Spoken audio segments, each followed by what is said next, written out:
Okay, I've got time. It doesn't matter. I just wanted to make sure they were actually on there.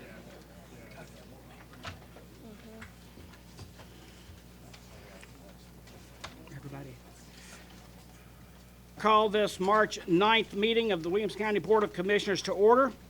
At this time, we'll have the invocation led by Commissioner Paul Webb and the pledge to the flags led by the Sheriff Dusty Rhodes. Everyone, please stand. Let's pray. Gracious God, we stand before you tonight to give thanks for all the blessings we have received. Lord of compassion, we are humbled by the power of nature. So we pray to you to surround those being affected by the deadly tornadoes in our area. Please hold everyone in your grace, that they be comforted by your love and the love of salvation. Help and guide all those working to rebuild their lives and those that are mourning the loss of their family and friends. We want to especially give thanks, Lord, for our public servants working to help with the devastation of the storms they cared for the injured, help with a massive cleanup, and begin the rebuilding of lives. Lord, help them as they were away from their families, helping others in need. Mighty and merciful God, we praise you today for guiding our doctors, nurses, and all the medical staff as they help our neighbors that are injured in the storms, and also for being on the front lines to help us deal with the coronavirus around us. Please, dear Lord, we pray for you to make the sick and injured healthy, the broken whole, and share your love and grace with all of us. Lord, we ask for your help and guidance over this commission tonight as we do the work of our citizens. So please, dear Lord, whose love is everlasting, hear our prayer in our Savior's name. Amen. Amen. Please recite after me as we start pledging allegiance. I pledge allegiance to the flag of the United States of America and to the republic for which it stands, one nation, under God, indivisible, with liberty and justice for all.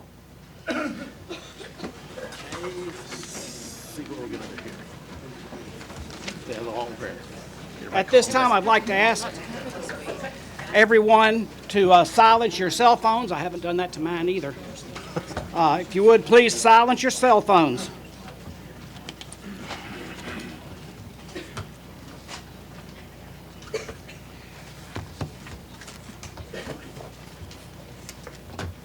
Okay. At this time, we'll have roll call. If everyone is present, please press your yes button.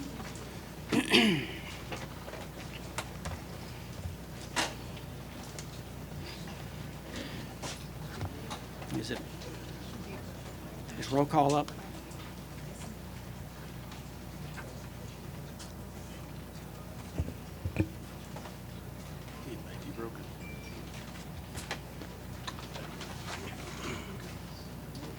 I'm here.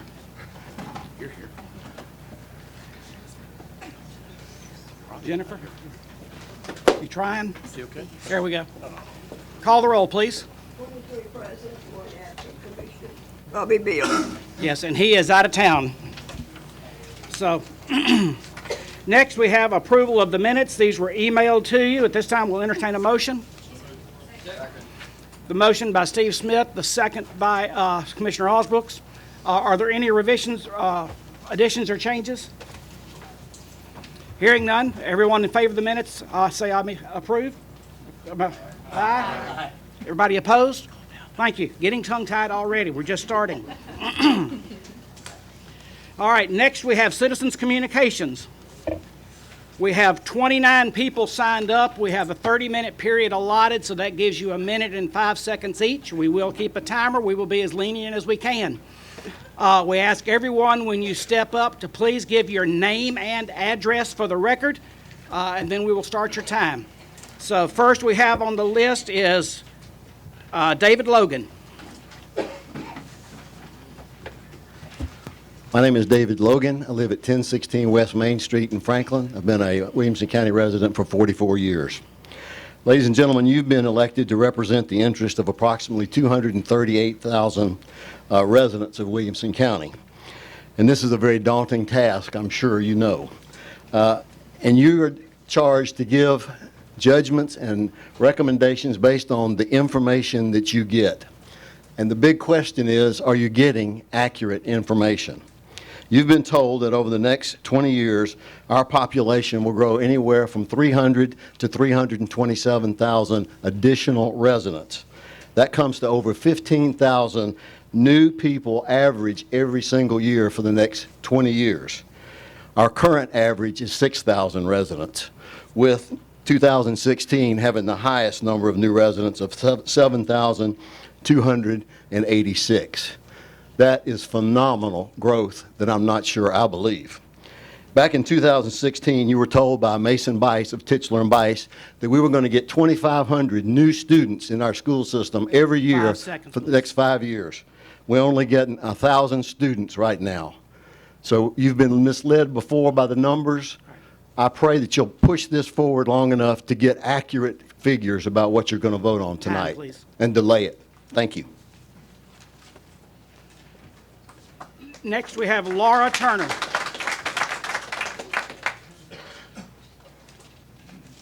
Laura Turner, 1108 Dickinson Lane, Franklin, Tennessee. Good evening, Chairman and Commissioners. I know you're used to seeing me, but not so much the sea of people here to witness this very historic vote regarding the future of our county. I appreciate this agonizing decision for you, and thank you for your due diligence. The overwhelming majority of citizens, taxpayers, support the town and country choice, as noticed by the signs.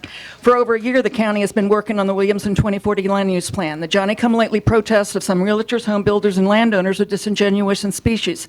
Maybe they thought that town and country choice would not get traction, or maybe the postpone tactic was in their playbook all along. Those protesting about their property rights should understand that their rights end where taxpayers' pocketbooks begin. Growth simply does not pay for itself, and we're finally realizing that they do not want their pockets picked to subsidize never-ending school building and other infrastructure to satiate the avarice of self-serving special interests.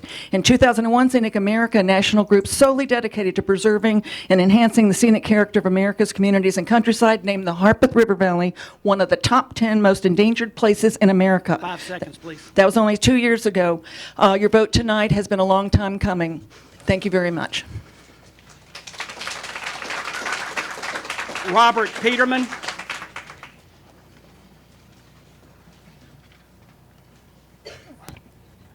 Bob Peterman, 720 Wild Timber Court, Franklin 37069. Good evening, Chairman and Commissioners. Thank you so much for all you do. I'll dispense with most of my narrative and just point out that I'm speaking tonight on behalf of the Keep Williamson County Livable team. You may be aware of a petition supporting the town and country option that we posted online in late January. We've been stunned by the response to this. As of this evening, 1,552 of your constituents have signed the petition. To put that in context, that number is 30% greater than the votes any of us received who ran for the county commission in May 2018. But let's not let this all be about property values tonight. The real issue here is about the quality of life and opportunities for the next generation in Williamson County. Please honor the wishes of the vast majority of your constituents and protect our future by endorsing the town and country plan. Thank you.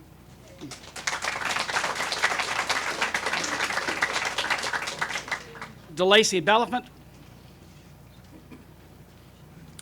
My name is DeLacy Belafont. I live at 8443 Belafont Road in College Grove, Tennessee.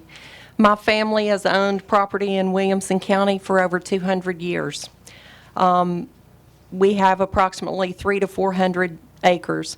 We're not asking you to do anything but slow down this vote so that you give others and large landowners in this county the opportunity to let you hear what we truly have to say. I don't think it's been thought about enough. I didn't even find out about this vote until about 3 weeks ago. I have property for sale now, approximately 100 acres, and it will hurt me tremendously. If I have a survey done, then I've wasted money if you all change this vote tonight. And I ask that you please give us the chance to at least slow it down, not say 5 acres. Let's meet in the middle and see if we can't work something out.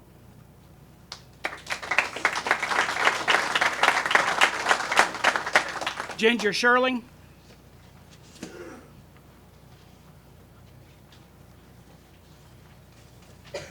Thank you for the opportunity to speak tonight. I appreciate the process that we have all been through.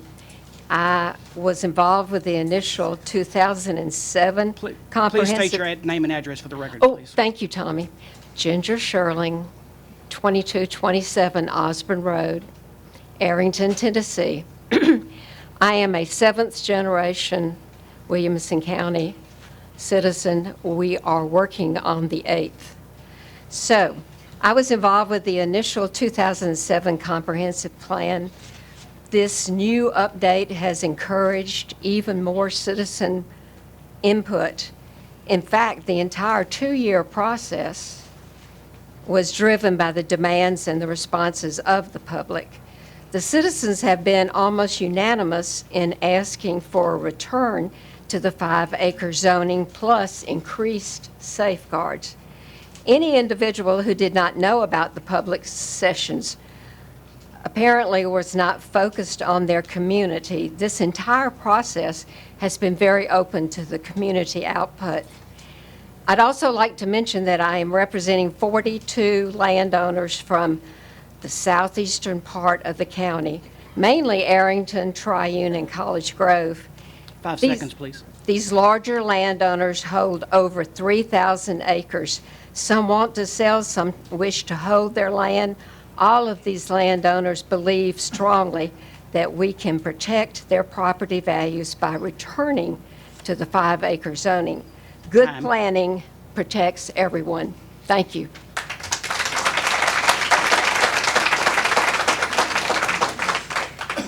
Curry? Christian, is it Curry or Close enough. Okay. I couldn't, if it was Kearney or, Christian Curry, 1045 Sneed Road, Franklin, Tennessee. My name is Christian Curry, and I live at 1045 Sneed Road on 282 acres, zoned 1 house per acre, 11 miles south of downtown Nashville. We have been here since '77. My father, Brownlee Curry, and I support the town and country zoning. I've reached out to over 64 landowners that total 6,083 acres, primarily from the west part of the county that support town and country zoning. Many of the property owners in the northwest area have current SIC 1 unit 1 acre zoning. They all firmly believe that their property will continue to appreciate more because of town and country zoning. We are here on this historic night because of our current zoning has resulted in $800 million in debt and rising for all Williamson County taxpayers. This is not a landowner issue anymore. This is a Williamson County taxpayer issue, and common sense must prevail. This county has been analyzing the current land use plan since 2017 traffic study report and have put tremendous effort and had extensive public input in the new land use plan. Do not let misinformation, short-sightedness from 5 seconds. 3 groups, realtors, home builders, and out-of-state developers provide guidance. There's a farm saying that resonates with this land grab. Pigs get fat, Time, hogs please. get slaughtered.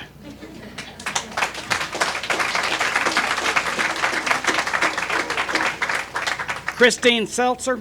Setzer. Setzer, excuse me. That's okay.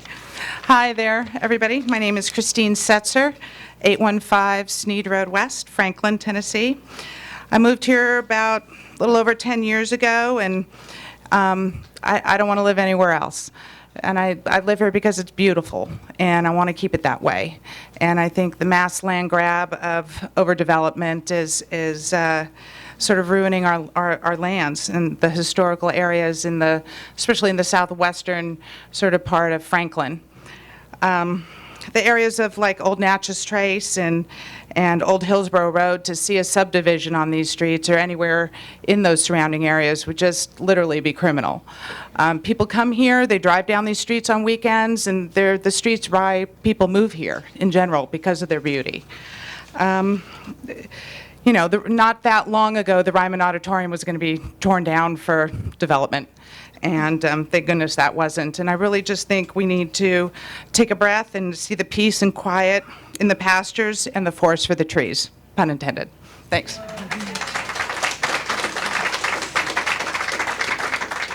Shayla King?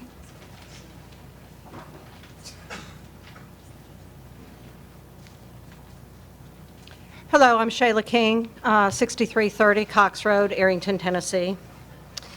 I've lived in the county for 38 years. My husband and his family have lived here more, and we're my in-laws, builders, Bill King. Jeff was a builder. We understand the building process. We've had a farm for 20 years in Arrington, and our entire business plan was to have a business that our family could all do, our children could be part of, And we don't make a lot of money. We really don't. We've worked our 20 years. We've raised our children. We've cleaned stalls every Christmas day because our employees have to get off. And most of the time, we don't have employees because it's Williamson County. It's very hard to find labor in Williamson County. Okay? Our entire retirement is based on our land value. And you're taking that individual right away from us. There are things in place to allow the individual to put it in a conservation. You can zone your own land for 5 acres. That's fine. Do not take the rights of the individual away. Don't let the people in the urban both boundary, their property is going to be worth Time, more. please. Time, please. Thank you. Please, take more time.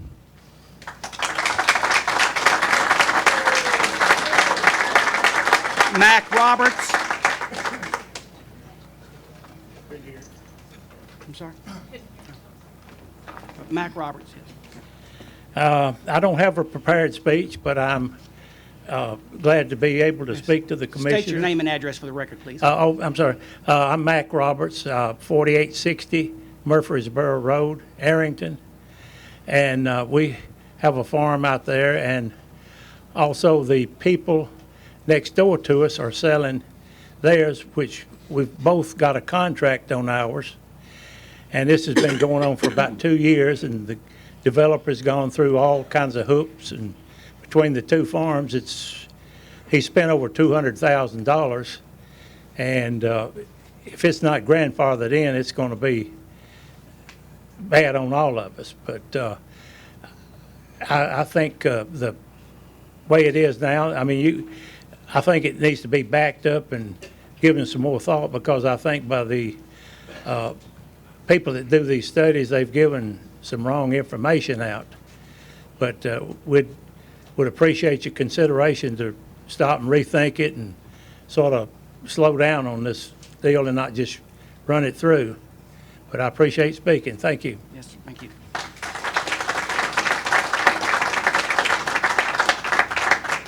Jordan Vaughn.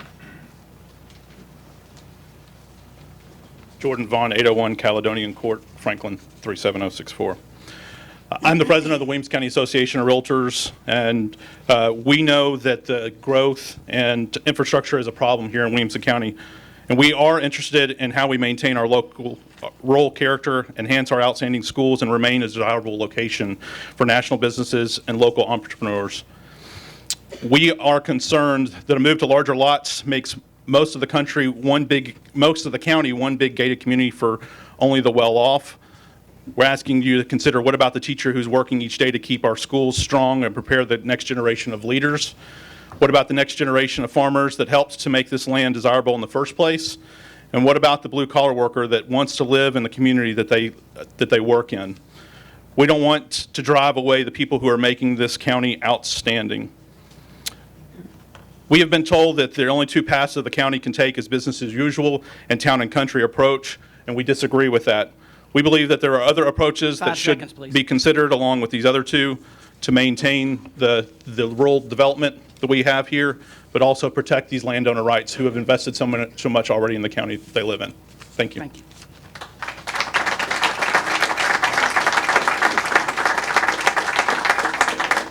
Dan Bond.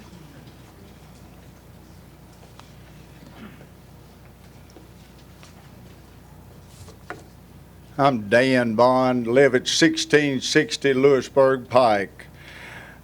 Born and raised right here in this county. I've spent my entire working life farming Williamson County land. I've been a landowner in this county for 50 years plus. Like many of the farm owners of this county, milked a lot of cows and raised a lot of tobacco to try to pay for this land. I'm very happy with all the zoning that's taken place in this county over the years. It's amazing to me what a wonderful county we have because of that. But I feel very strongly y'all are moving way, way too fast. Need to slow down and let us have a little input. Maybe I've slept or maybe I worked too hard, but I knew very little or nothing about what you all have been doing. But we basically own a tract of land on 6814 Bethesda Arno Road. We purchased it back in the 70s. It's been zoned RD1 for over 40 years, the best I can find out. 5 seconds, please. Make a long story short, we asked for you to slow down, take your time. Some of the people that want things to slow down, that can be bought tonight. If some of you commissioners want to buy it, we'll gladly let you put your money into it. Thank you.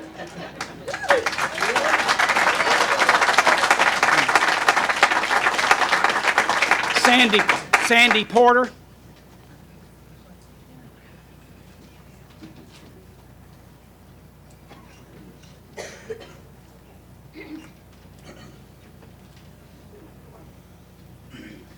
Good evening.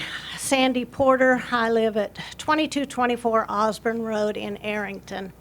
I moved here, like many folks probably in this group, 33 years ago because we had 2 young boys and we wanted to get into the school system. My husband and I at the time both were country people and we loved the rural area. I am blessed to have had a neighbor who would have been 100 years old today, but she put her property into a land trust, which is now my view from my front porch. I have a land trust behind me, and I am truly, truly blessed. You can't put a dollar figure on that. And once these properties are turned into subdivisions, you can't go back. I'm blessed to be where I am, and I just ask that town and country is what I'm supporting.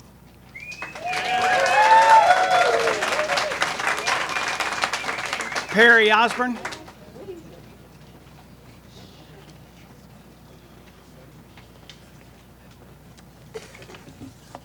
Hope I can see these notes here. My name is Perry Osborne. I live at 1070 Osborne Hollow Road on Osborne Hollow Farm, which is right off of Osborne Road. So our family settled there in 1805. So we have 633 acres there. Part of it's in the land trust, and we support the town and country concept. Robert Osborne is names on the courthouse, so our roots run really deep, and we just love the feel of Williamson County, the rolling hills, and really the great people too. So my Ginger's is 9th generation of our family. We strongly support this. I totally reject the idea that the values are going to go down with the RD1, with the RD5. I think the values will go up dramatically, and we don't need any more gridlock. We don't need any more congestion. We don't need any more alternative septic systems. Just go through Nolensville at 5 o'clock. That's what we don't need any more of. Thank you. Embry Blackwell.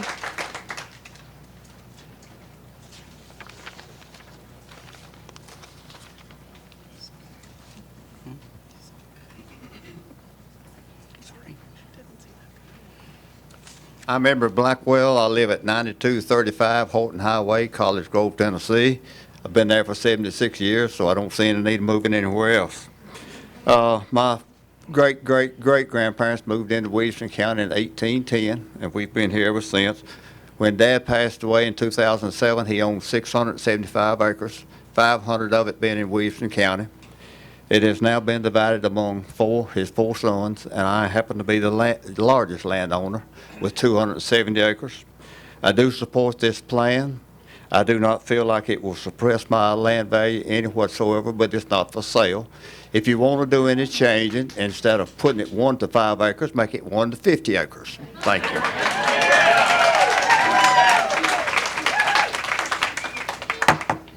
Clay Crowell.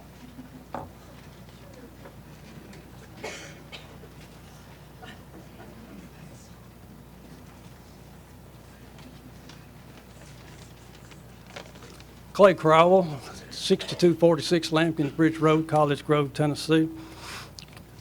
We have 400 acres in the Arrington community, and I've been working on that farm since I was a kid. old enough to carry a basket of eggs, 10,000 chickens in 1960, 500 head of cattle in 2000, rode 2,000 rows of hay a year, 17,000 square bales in the 90s that we put up. Why do we work this hard? Why do we work 8 days a week and long hours to get compensated for our work when we get ready to sell the farm?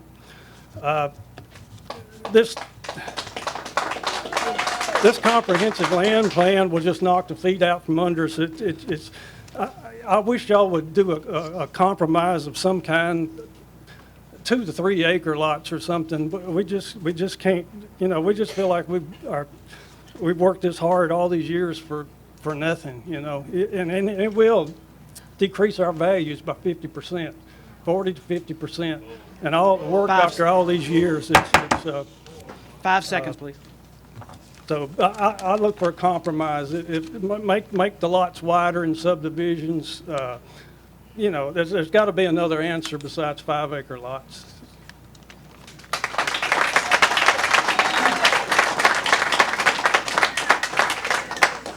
David Aldridge.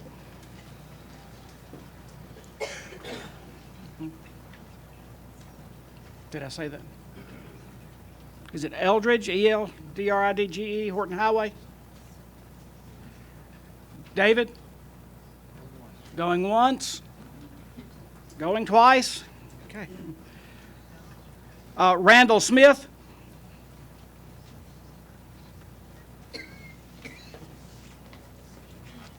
Thank you for your time this evening. I'm Randall Smith at 499 Jones Parkway. I don't, as David said, David Logan stated, don't believe all the statistics that have been put before you. You're either growing or dying, and fortunately this county is on the better end of that. We're growing. I've been a resident since 1999, and I care about the future of this county greatly and look forward to my daughters hopefully being able to afford a piece of property in this county. And what I see you're doing is no different than if we made our Williamson County school system pass a law that said to go to the school here, you got to wear one of these Vineyard Vine shirts. Because my appraiser unequivocally has convinced me that property values are 100% correlated to increased density means increased value, decrease in density means decrease in value. I ask that you look at your statistics better and understand that property rights also stand for something. And it's really not fair that a group before you, and many of us that own many acres, are voted on with what we can do with our property. As you can see, there's a large support here. On the website williamsonland.com, just as the others said, they have a substantial group opposing this. Just in 3 weeks, we have hundreds that have voiced for not in favor of town and country. But town and country can live together with smart growth. We ask you to slow down and let's get a better plan. Thank you.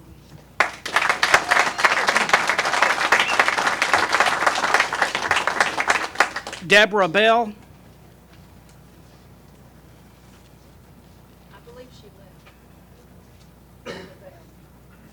left. Deborah Bell. Okay. Troy Mazzella.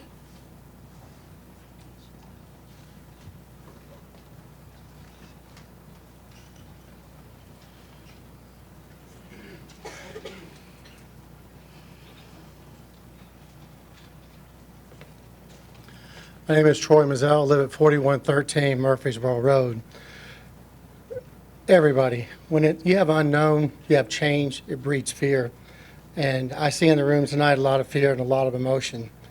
I don't have red or yellow on. I'm in both camps and I'm struggling. I love the community. I'm very much for property owners. I'm very much for the charm. That's why I brought my family here. I'm both a resident, I'm a landowner, I own businesses, and I just don't want to see it destroyed. And I don't know if this is the entire answer. I don't like to be told as a landowner what to do with my land. I can't tell you with everything I'm heard if my land will be devalued. I'm more concerned about taking care of the schools, taking care of the roads. If this is a means to save our community and keep it as it is, that's fine. I've heard numbers that say 75% of the county is already zoned, at this same rate? I'm not sure. But I know the one thing I find myself is perplexed. I don't see all the numbers. I don't know it all. I don't have a complaint. I feel for you that have to make the decision. So I hope that you guys can use this and some other methods available to you. I personally have a huge problem 5 with the seconds, conservation development. I think that's where you get the cluster developments, and that kills the beautiful charm of the country. Thank you.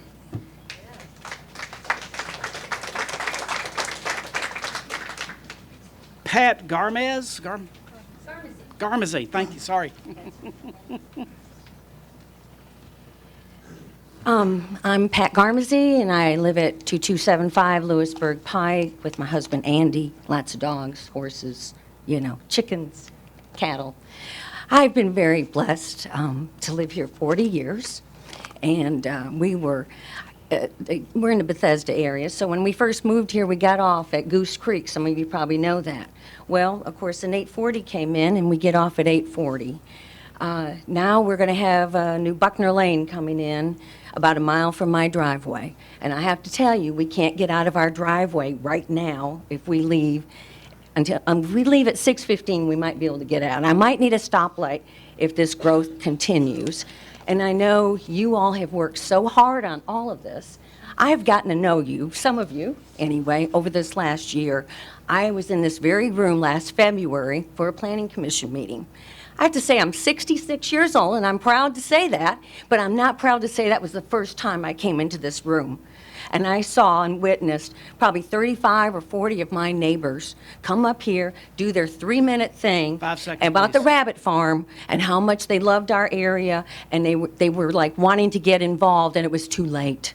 The rabbit farm has gone, we're going to have that, and there was nothing they could do.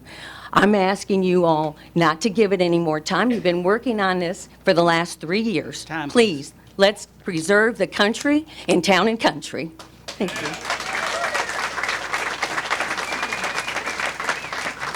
Pete Mosley?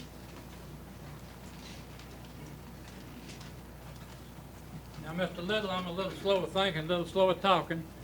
If I run over, handcuff me and drag me out. I'm Pete Mosley, 9627 Clovercroft Road, unincorporated Williamson County. Until I was 70 years old, I was a 5th-generation farmer here in Williamson County.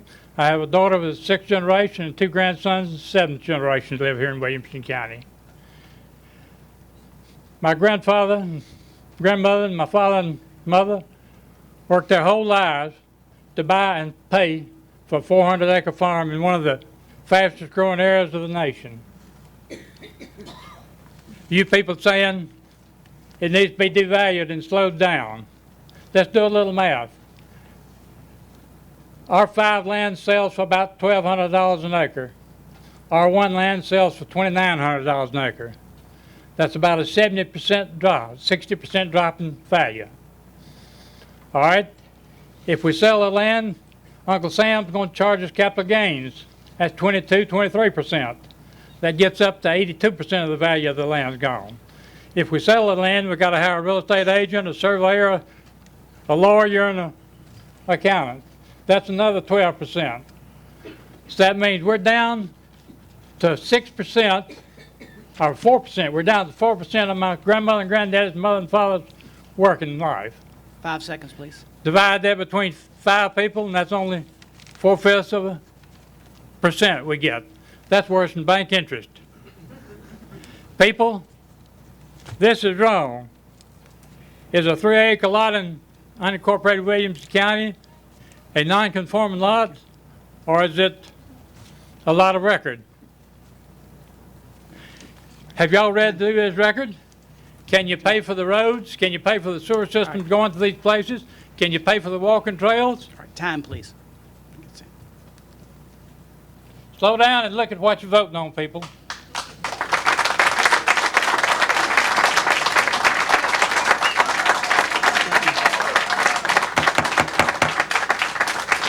Dudley Smith?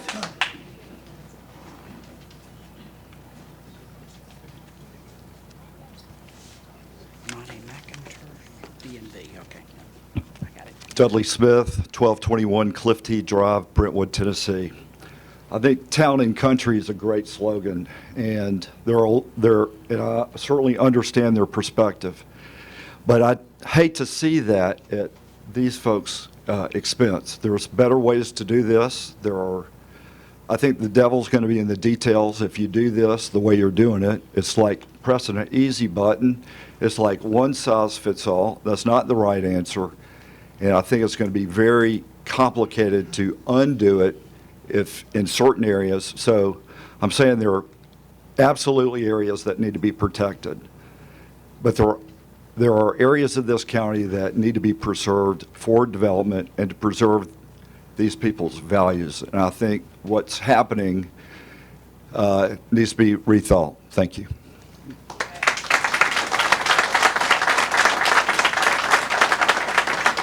Monte Mackin.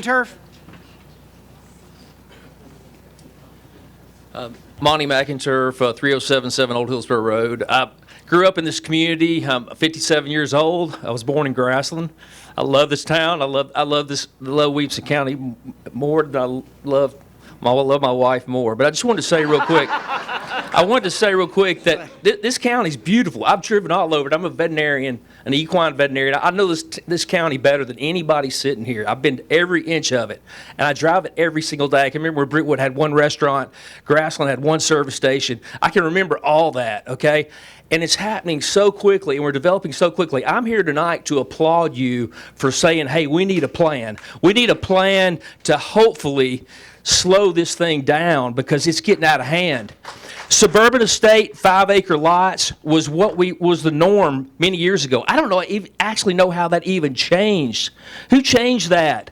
That's a good thing. It's not going to devalue our property by doing that. I applaud you for having the faith to stand up and say we need a plan so we can save our county and preserve the land that we love. Thank you.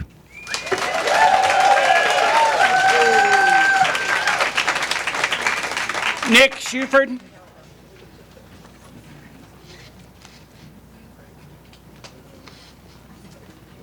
Good evening, Nick Shuford, 8209 Alamo Road, Brentwood.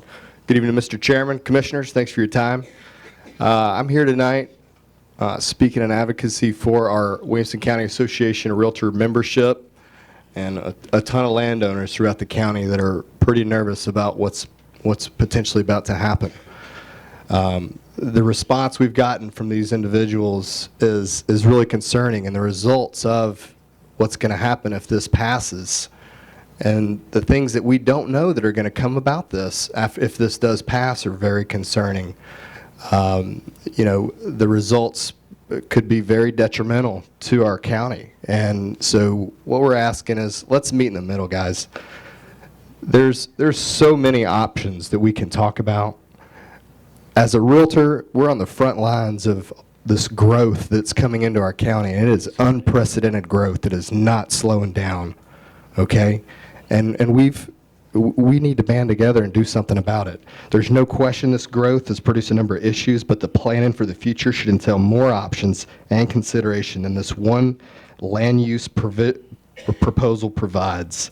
I encourage this board to send a message with your decision tonight, one that supports the efforts of our county to attract more businesses and workers to Williamson County, that says to our landowners that we hear your voices and we respect your property rights in the interest of all things that make Williamson County great. Business as usual and town and country are not our only two options. Let's slow this vote down, please. Thank you.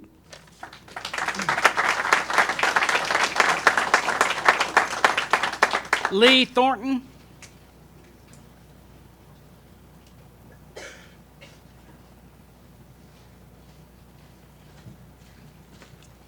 Good evening. I am a resident of Williamson County.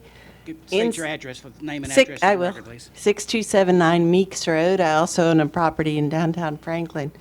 I'm a horse girl. I wanted to find land in Williamson County. That's why I moved here. And I couldn't get it before the developers would move in and maximum density housing would go up. So I have 7.5 acres, and I'm grateful for that.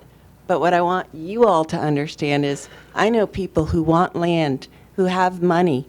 $4 million was offered for a 70-acre parcel on Nolansville Road by horse people who wanted to have a horse farm, keep it open, and it was declined because they wanted to raise the price. I'm not saying that if you're a landowner that you should be denied that right to sell your land and have maximum density housing, but I think where you're misled is that it's not going to increase in value. There are people who want to move here, and they want to move here, and they have money. They are coming from communities where land is actually really valued. If you come from California, you want to buy land. You don't want the crowds and the density and the driving that is, it's getting crazy to be here. Time, please. So I think there are misconceptions, and if you all need to take your time to hear everybody, that would be great. Thank you.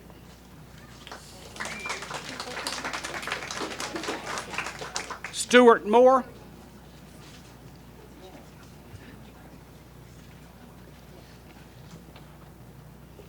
Good evening. I appreciate the opportunity to speak. My name is Stuart Moore. I live at 7716 Caney Fork Road, Fairview, 37062. That's my mailing address. I'm in the county. Tonight, I've been listening to everybody, and I'm hearing money, environment, quality of life. Money in the pocket or quality of life. To me, this issue is an issue of sustainability. No water, no life. The Harpeth River in a drought year goes dry. This is an issue of sustainability, and a decision that is made tonight will have repercussions 100 years down the road to the people that come behind us. And if you look at ecosystems all over the planet, they rely upon diversity, water, clean air, plant life, fauna, you name it. This is a sustainability issue. We need to be looking down the road 4 and 5 and 6 generations. And if we'll do the right thing, town and country, 100 years from now, they'll want to come here just to get some fresh air and get out in the country, because Rutherford County and all the surrounding counties will look like Atlanta. If you want to know what this is going to be in 100 years, go visit Atlanta and hang out for 4 or 5 days and see if your blood pressure doesn't go through the roof. Thank you for the opportunity.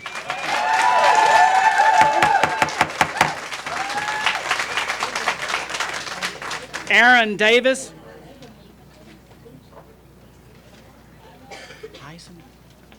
My name is Aaron Davis. I live at 7389 Hunting Camp Road in Fairview. It's part of the unincorporated part of Williamson County.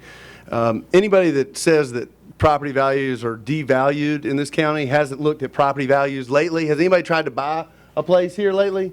They're not going down, they're going up. And it's because of the way this county is, the way the land spans is, and the wildlife.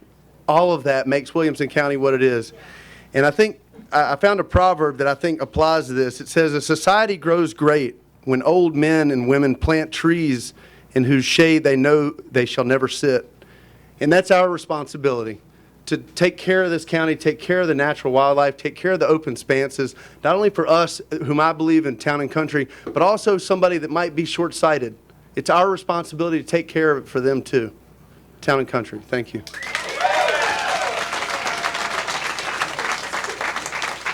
Jim Hyson.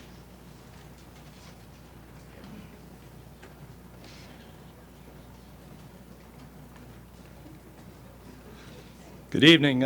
Jim Hyson, 4468 Savage Point Drive in Franklin. As a resident and local business owner, I understand the desire to preserve the beauty and sanctity of our rural community. I'm concerned that the rezoning to 5-acre minimum across the board will not preserve the rural character of our community. Taking the open fields and farms and building large homes across the countryside will not achieve this goal. There is a better way from clustering, fostering high density in hamlets, and utilizing transfer development rights to preserve farmlands as better stewardship. Strict regulations are already in place just to get a parcel entitled. Before you begin, a 150-foot buffer from the road is required. Traffic impact studies significantly reduce development in areas where roadways are congested. Step systems not only require adequate drainage, but also require space, including a 300-foot buffer surrounding it. Storm detention and water quality to pre-development flow reduce this further, not to mention the rock and hillside in the areas we deal with. When it is all combined, rarely is a 1 acre unit per unit acre possible. We 5 implore, seconds, please. we implore you to take more time to evaluate all aspects before making such an important decision. Thank you.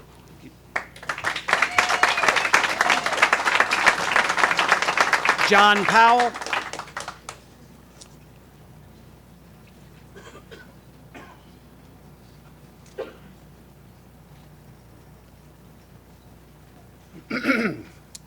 Good evening, Commission. My name is John Powell. I live at 1301 Ashby Valley Lane in Kings Chapel. I developed Kings Chapel. We have approximately 600 acres. 350 were left in open space for the wildlife and the water and the people. I see tonight, I see on one side a group of people that may have been given their land hundreds of years ago. And it's great that they want to preserve, and it's great that they put it in land trusts. But I see this side of the room where people have worked for their property. They know what the zoning has been, and they want to sell it. They should be allowed to sell it. You should find a way. You have a great planning staff and a great planning commission. They should find a way to mitigate both these sides.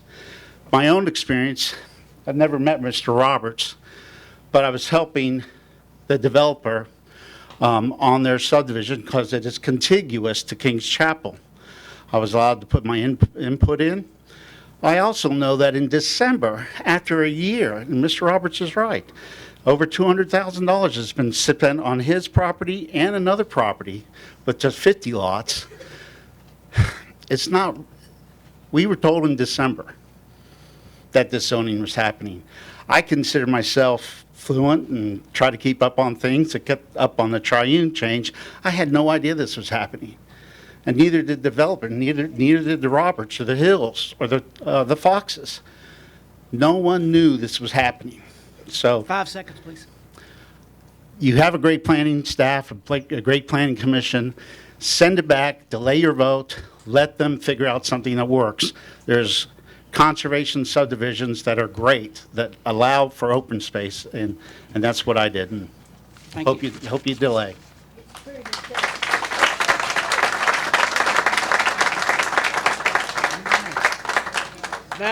That concludes citizens' communication. Thank everyone for your civility. Moving on with the agenda. Next, we have reports of county communications and messages. We will have some more stuff later on. We are going to move the agenda around a little bit, so that will be coming. I will get to that here shortly. Next, we have Rogers, report of county mayor. Thank you, Mr. Chairman. On your desk, you should have a revised agenda. We are asking a little later, after we go through some things, to move up this resolution on town and country, so these people don't have to sit here all evening. The other thing that is on your desk under the revised agenda,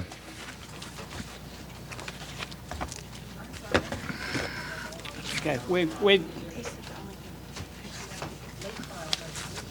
Okay, yeah, we've got 4 late file resolutions that I'm asking Nina to come on up, and Sam Cruz and Jeff to explain them. But the nuts and bolts of the following resolutions: 3/2026, 3/2027, 3/2028, and 3/2029, all 4 late file resolutions. So last week, during the week, you all had authorized us to sell and refinance some Build America bonds that started out at about 25 years under the last President of the United States authorization. We did that. You authorized us to do some refinancing. Last Friday, we mailed out to you the results of that refinancing that occurred on the 2 resolutions. One resolution being about $12 million that we got 0.91 money on, and on another resolution of about $14 million, we got 0.9293. That's extremely below the market. A lot of that even today. Many of you have been following the stock markets and the way that has gone. Many of us will be working a long time to make up these losses over the last 7 days. Nobody's pleasant with that. Hopefully it'll stable down. It's become a little bit more stable.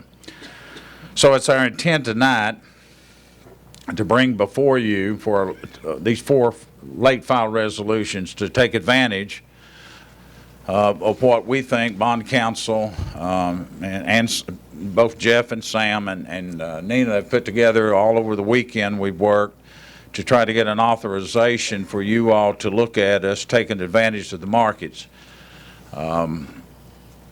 Last week, the Feds dropped the money market, the amount that they loaned was 0.5. There's some discussion going on. It may be another 0.25 or 0.5.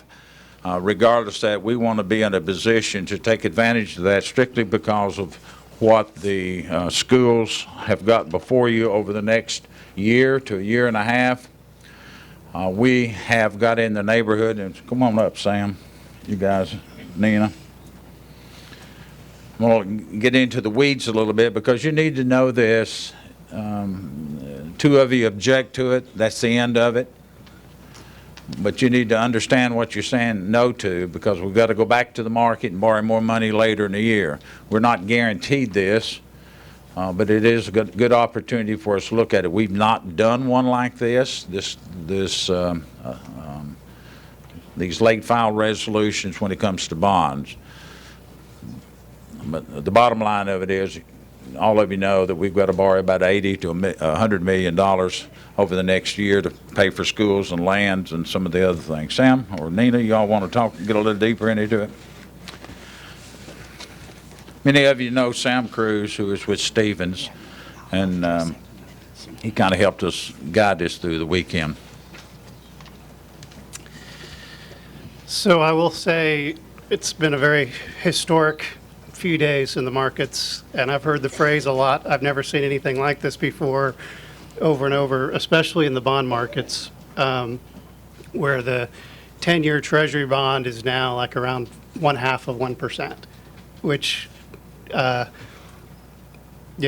it's hard to explain what's been happening, but clearly it's related to two things. The coronavirus has been very much in the news, and there's generally a concern, just a public health concern about the coronavirus, but then there's an ancillary concern about the effect it's having on the economy. And it's not just the virus, it's the fear of the virus that's rippling through the economy. And then concerns about what it's going to lead, how long it's going to last. Can it affect the election cycle next year? What's that going to mean for the economy?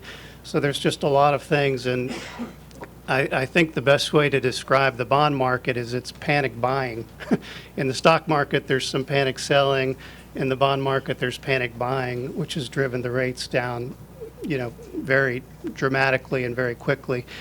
And as the mayor said, when we did the refinancing 5 days ago, which seems like a couple months ago now, we haven't seen rates below 1% for the county for anything more than a year, maybe ever. So that triggered the mayor's inquiry about, does it make sense to try and accelerate some borrowing that we know we're going to have to do later in the year? And so I didn't really think there was enough time, but either the comptroller's office, who has to approve part of this or at least report on part of this, did in 1 day what they normally take 15 days to do. So kudos to them. So they got the paperwork in order for this to be even considered tonight. So I guess I'll just leave you with saying I think it's advisable what we're doing, because these are not new projects. These are projects that are in the plan that we've been planning for all along. We've been budgeting rates at 3.5% to 4%. We're looking at rates at 2% or less on long-term money. And I will say the market's very volatile, and we probably won't be able to access it for 2 or 3 weeks, and things can change. But the general tone right now is it's a great time for people who need to borrow money. So. Okay, we did not, just for a point of information, we did not get, this has happened so fast, we were not able to get revised agendas out.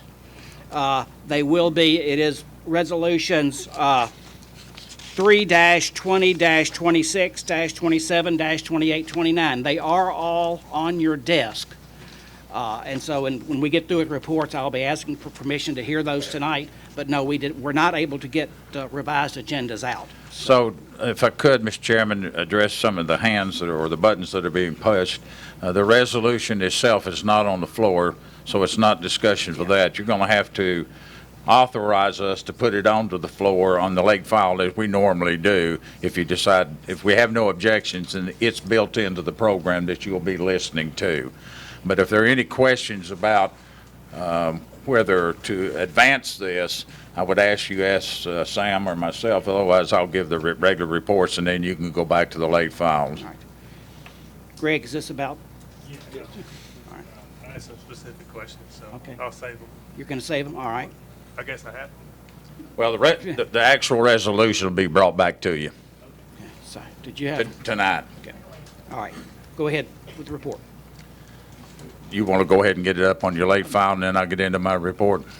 All right. Well, we have 4 late filed resolutions. Are there any objections to hearing those? Resolutions 3-20-26, 3-20-27, 3-20-28, and 3-20-29. Are there any objections? They will be added to the agenda, and we will probably move them first on the agenda. So, all right, go on. Thank you, Mr. Chairman. Commissioners, if I could, I'll go ahead and ask Nita to come up and give us a snapshot of what's the financial condition of the county. As Nina's getting prepared, I would like to also say thanks to her and her staff and Sam and Jeff for working this weekend to get all this paperwork put together. Jamie and her team, Ashton, were making copies right up to the last moment, and I thank you all for working diligently so we can get this to you. The other thing is, one of the reasons that we're standing here tonight is because of your wisdom and decision over the many years to make this a county, a AAA bond-rated county.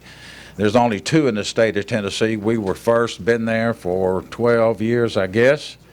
And it's through the financial stability that we have that we can even stand here before you and do this and take advantage of the market if it comes available to us. You ready, Nana?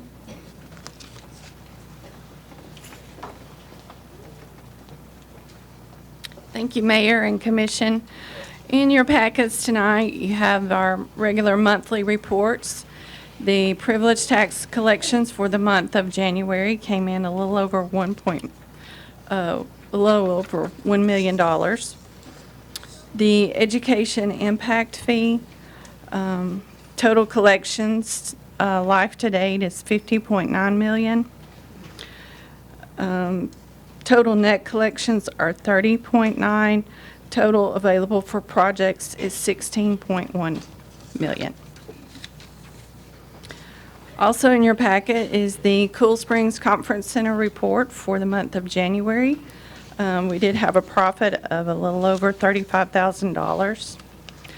Also in your packet is a report from the general manager from the Conference Center. He was not able to be here tonight. It's just to update you on there have been some cancellations of conferences in response to the coronavirus updates. So just want to keep you informed on that as we move forward. That's all of my reports. Are there any questions? Seeing none, thank you, Nina. Mr. Chairman, you'll have an opportunity, as we said, to go over these resolutions. You've also got an opportunity tonight to listen to Kathy Montgomery on the County Health Department in the coronavirus. I will say that you heard Nina say that the Cool Springs Conference Center, which we own half interest in, have back since in the early 90s, along with the city, this coronavirus is penetrating into the very business core that we're looking at here in Williamson County, Tennessee. With the 2 or 3 cancellations, as that letter indicates, they absolutely went from a plus to a minus because these corporations coming into town, booking the rooms, using the conference center, now they're not. And I don't have a solution for that, but we do need some level heads that are penetrating our business market. Under Kathy Montgomery's report talking about the coronavirus, she'll also be bringing up Todd Horton, and I want to say thanks to Todd, and who's our EMA director, who did an outstanding job. Many of us were down at the Public Safety Building last week during the tornadoes. We were all called in. He worked all night. I got there about 2 in the morning. I couldn't be more proud of a group of men and women sitting there watching the screens, listening to the activities, as sad as it was, in Davidson County, Putnam County, Smith County, and that whole corridor up through there, watching our men and women work, and the diligence they put in. And a lot of our information that was coming, we had Brentwood there, Franklin there, we had everyone represented at the table to make the best decisions. And many of those decisions were coming from Nashville down to our operations center. So for you that were around during that period of time, that we built that facility and have got the technology in there to do the things we need to do, I say thank you. I'll entertain any questions, Tony. Commissioner Beathard? Mr. Chairman, I see Miss Judy Hayes over there, and I know she's been having some troubles with her knee, and there are a couple of seats here, and she may not be the only one, but with there being empty seats, if there's someone like Miss Judy or anyone else who needs them, if you're sitting next to an empty seat, maybe wave your hand. We have one up here, too, that we could bring down. Mr. Chairman, I would like to say we, on some of the actions that we're trying to consolidate the meeting a little bit tighter tonight. As many of you know, we had a resolution in there dealing with the thrift store through the actions of the Franklin Board and Zoning Committee last Thursday night. They did not agree. Their vote was 5-0 against changing the zoning on a piece of property there at the across from the old BGA school. So there was 3 makers of that resolution. I have talked to all 3 of them, and I'll let them say if they want to. But for that resolution to be pulled, Mr. Chairman, as I have recommended, they pull that resolution because we cannot advance any kind of a lease on that piece of property at this time based on that information. I believe all 3 have agreed to pull, and do you want to speak to the issue? Hang on, just let us get you. Okay, now go. Yeah, thank you, Mr. Chairman. We did receive word that the City of Franklin didn't agree to the rezoning of the property. So, but I have talked to them since they voted on that, and there's a possibility that this may come up again. So, I did want to pull this tonight with the caveat that we might want to bring this back possibly within a few months if the City of Franklin changes their mind. We did get a lot of emails about this. It seemed like even the people in the community that live around there all supported this organization, but some of them didn't want them in their neighborhood, which I really don't understand. I find it hard to understand why we wouldn't want to support an organization that gives jobs to 40 or 50 disabled adults. So hopefully we'll find a way to get them a place soon. So we do want to pull this tonight, but we're going to hopefully be able to possibly bring it back or maybe find them another place. Does Commissioner Rainey or Commissioner Jones, who signed on to this, wish to say anything at this time? I agree with that. Okay, all right, thank you. So we will pull 3/2017 from the agenda.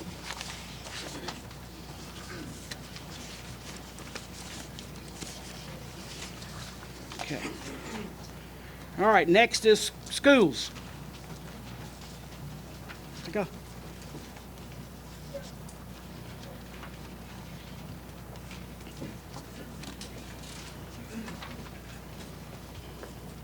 Evening, Mr. Chair, Commission. As you all know, when I present on a monthly basis, I could typically tell you about our student numbers, including pre-K through 12. Our current numbers as of February 24th, which is the last time we checked, we're doing it twice a month this time of year, is 41,755. That's a growth of 17 students from that time, basic time in February. So this is, as you know, the time where things tend to get a little bit slower as the year finishes out with moves.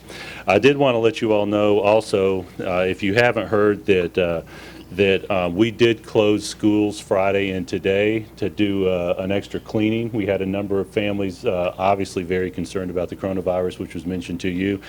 We felt like the appropriate thing to do was to let them know we were doing what we could do, which is to go through and clean all the schools, an extra disinfecting process the next couple of days, and school will be open tomorrow.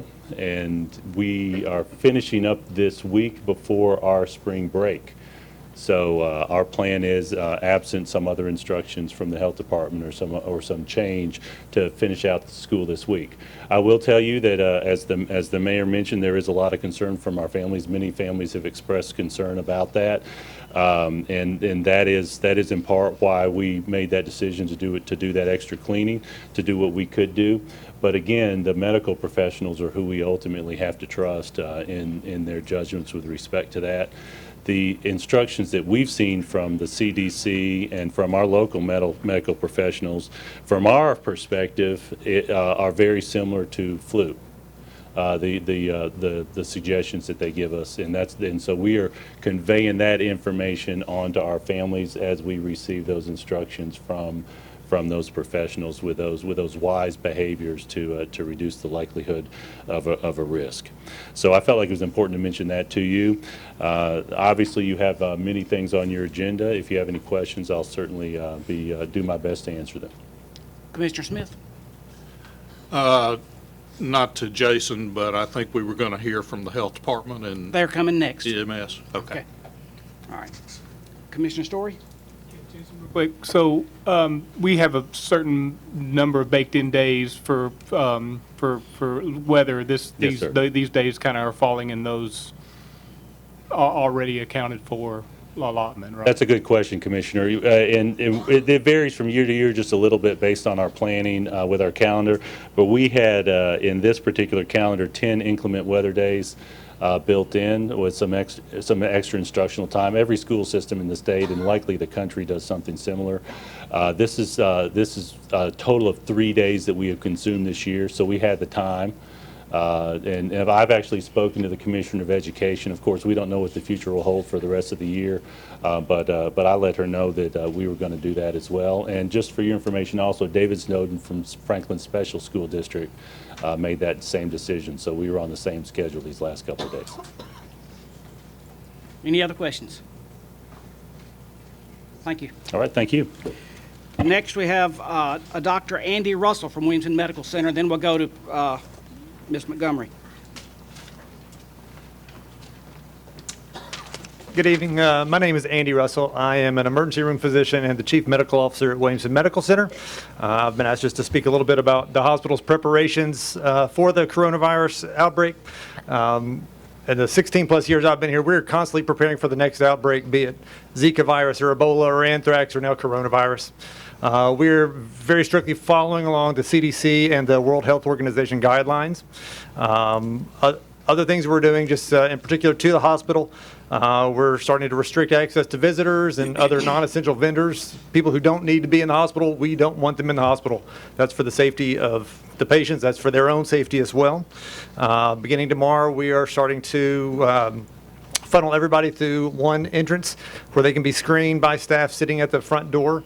That's going to be employees as well as patients who are coming for clinic visits or outpatient surgery.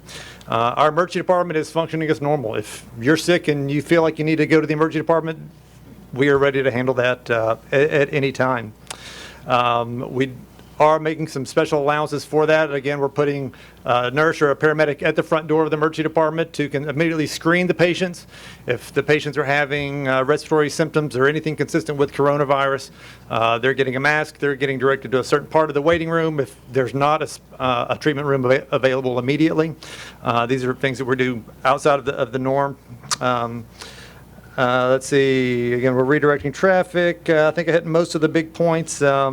We are prepared if we do have a big influx of patients, which we are fully expecting more coronavirus tests to come back positive. Right now, I know we're up to 4 was the last I heard a couple hours ago when I left the hospital. We fully expect there to be more, not only in Tennessee, but in Williamson County. We prepared to convert a wing of the hospital into basically an isolation unit if need be. Again, we've made preparations to do so, and we're just waiting on the patients to come. Again, basically, we're following the guidelines set forth by the national, international organizations that I mentioned earlier, the CDC and the World Health Organization. If there are any questions, I'm happy to try and answer them. Yes, ma'am. Thanks so much for your report. Hang on. Commissioner Lawrence pressed his button, so let's go. So press your button if you would to speak. Commissioner Lawrence. Thank you for being here, Dr. Russell, tonight. I just had a couple of questions. Number one, I've heard that there's a shortage of testing kits. So do we have plenty of those available, or what's the amount of kits that we have? We have lots of swabs where we can test people. The problem is the labs do not have capacity to test a large number. Up to this point, the Department of Health is the only place that will actually run those tests. So up to now, even if you come to the ER and you've said you've been living in Wuhan, China, and you just got here with a fever, I can't order that test. That has to be ordered by the Department of Health. As earlier today, there are a couple of private labs who say they have testing available. Those are going to have 3 to 4 day turnaround times. And again, they have limited capacity. The number that was thrown out earlier today at a meeting was they'll be able to run 2,500 tests a day across the entire nation. So yes, we have some kits, but just because we have kits doesn't mean that the tests are going to be run, and especially not run in a very timely fashion. Okay, and it seems like the first patient that got this did a really good job of following a protocol that he stayed out of the emergency room and the clinics around in the hospital. Is that a protocol that somebody who thinks they have this should follow? I mean, if somebody thinks they have it, is there a number they should call at the hospital or in the county somewhere? Where should they go to get tested? Sure. That's a great question. The CDC and Tennessee Department of Health both have hotlines and information on their website about that. They are recommending that unless you have an emergency need where you need an ambulance, before you show up at an ER, before you show up at your primary care doctors or a walk-in clinic, call the Department of Health hotline number. They have somebody there who will direct you based on your symptoms as to what the next step should be. Like the gentleman you mentioned, contact the Department of Health. They spoke with him, did a brief interview over the phone, determined that he did require testing. The Department of Health then reached out to the hospital. We were able to coordinate testing of that patient without him having to actually come into the hospital. So we recommend before you show up at your doctor's office or the emergency department, either look at the cdc.gov website or the Department of Health, Tennessee Department of Health, and they have a hotline number on there that can provide further information and somebody that can direct you where to go next. If I can interrupt just a second. Kath, would you like to add anything to this discussion? Do you want to come on up with him and add to the discussion, or do you want to come up after? So, okay, all right, all right. Sorry. We're both talking the same subject, so. Sure. All right, Commissioner Lathers. No, thank you. Commissioner Lawrence covered it. Thank you, sir. Okay, thanks. Any other questions? Thank you. Thank you. Okay, all right. Kathy, you want to make up your next, if y'all want to come on up. So. Good evening, Mr. Chairman and Commissioners. I want to be brief with my comments in the interest of your time tonight. I want to thank Mayor Anderson for his comments earlier about our department and certainly for your unwavering and continued support of our mission that we do every day.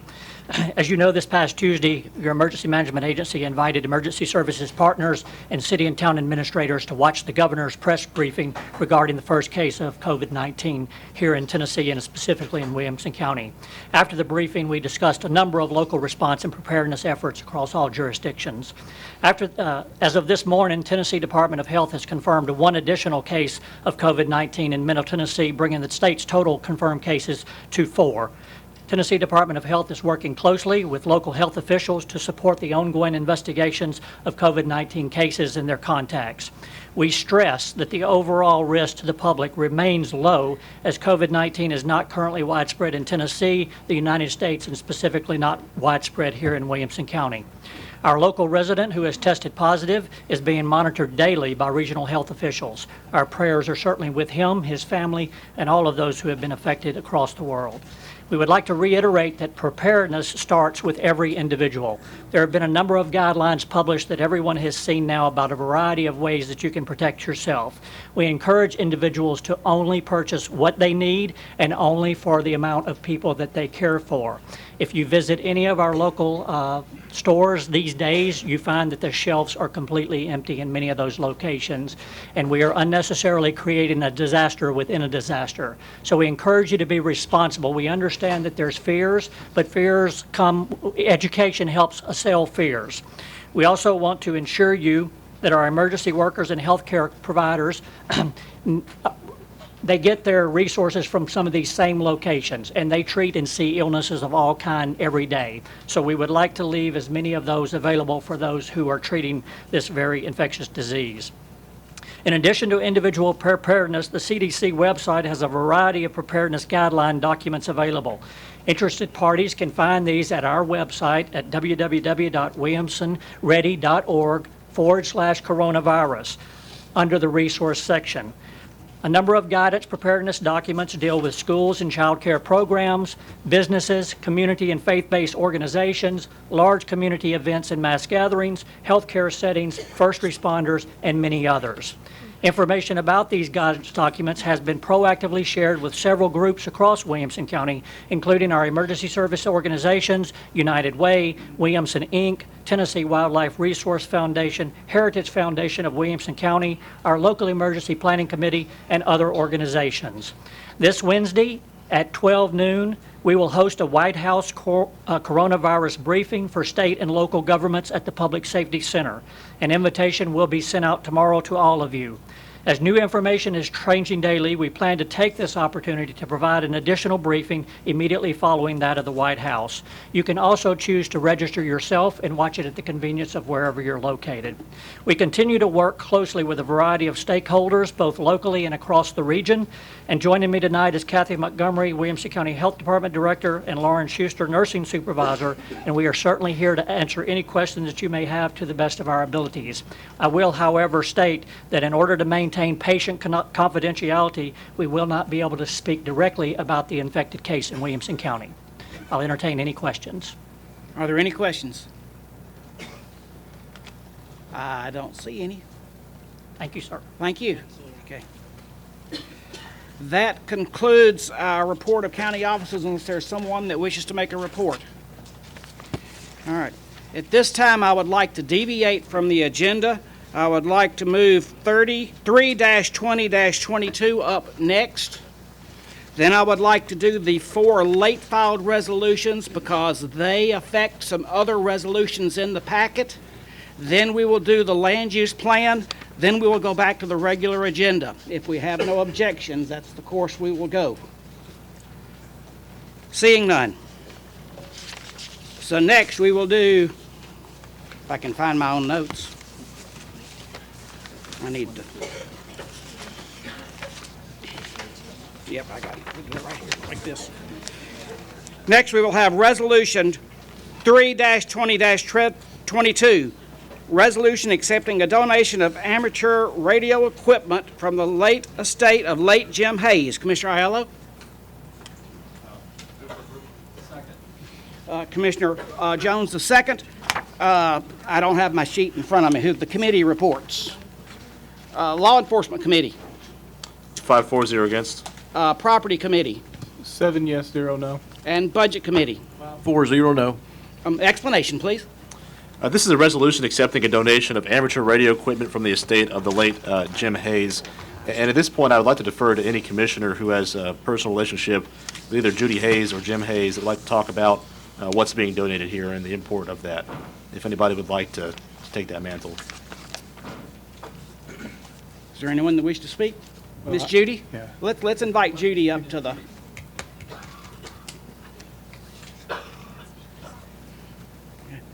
If any commissioners are wishing to speak to this, please press your request to speak button. Thank you very much. It's interesting to be on this side. It looks very comforting over there in my usual seat from years ago. And Commissioner Bryan, thank you very much for your consideration. I'm recovering from an ankle break, and it's easier sometimes to stand than it is to get up and down. So that's why I didn't sit. But thank you so much. Since the late 1800s, when shortwave was identified, and all through the 18 and 1900s, shortwave has saved many lives and brought many people their property back. It's always true that it is a wonderful saving for people and a very good hobby for people, and we have many chances that we get to use it. As far back as the 1800s and as recently as our recent tornadoes, our Katrina, our 9/11, our hurricane in Puerto Rico, you can read and if you study many cases where shortwave or the ham brought saving lives and brought much property in saving to the people. My husband Jim was a very avid radio amateur operator. He built his own equipment. He hung his own and built his own towers and his own antennas. And his frequency was very, very strong. He talked to all over 100 countries, every country identified he talked to and has cards to substantiate that.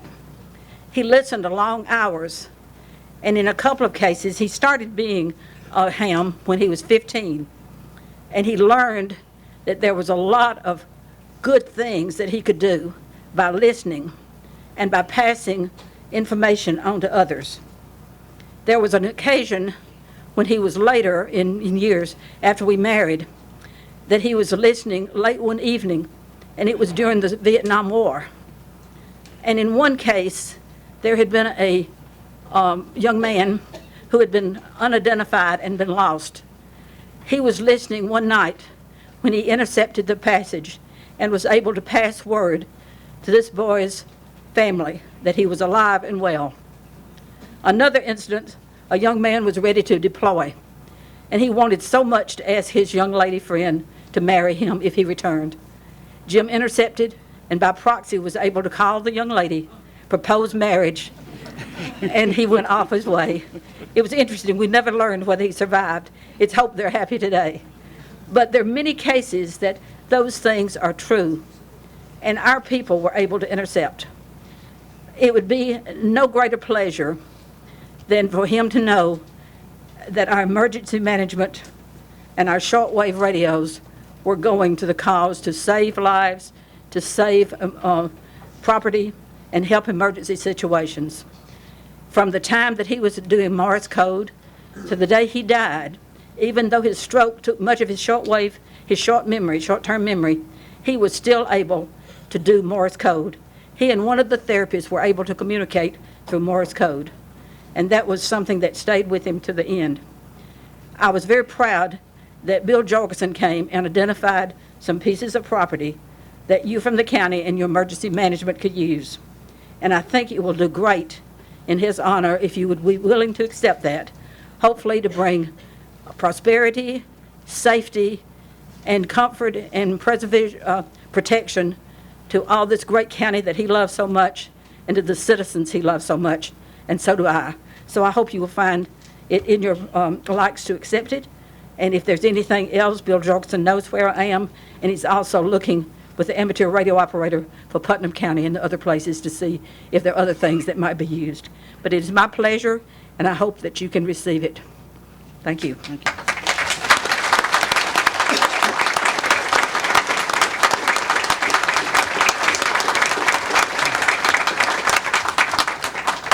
Commissioner Hester. Thank you, Mr. Chairman. And I would also personally like to thank our former commissioner, Judy Hayes. She served for many years. She was my county commissioner for quite a while, and I still have her phone number on my refrigerator. I appreciate everything she has done for this county in so many ways. This is just one more example. Thank you. Commissioner Smith. Well, I would echo those remarks. Jim Hayes and Judy Hayes, both individually and as a couple, have been pillars of this community, this county, for years and years. It was an honor to know Jim and an honor to know and serve on this county commission with Judy. And thank you so much. Commissioner Osbrooks? Thank you, Mr. Chairman. Miss Judy, my father is a member of WCARES, WC4DA. In fact, this evening at 7 o'clock, he would have been on a net. So I want to say thank you for the example that you set day in and day out. And thank you because I know that tomorrow morning he will meet with a group of WCARES. They meet every Tuesday morning and have breakfast. So when I go home this evening, I will be sure and tell him that we have acquired some of your late husband's equipment. I know they will be thrilled. Thank you. Commissioner Lathers?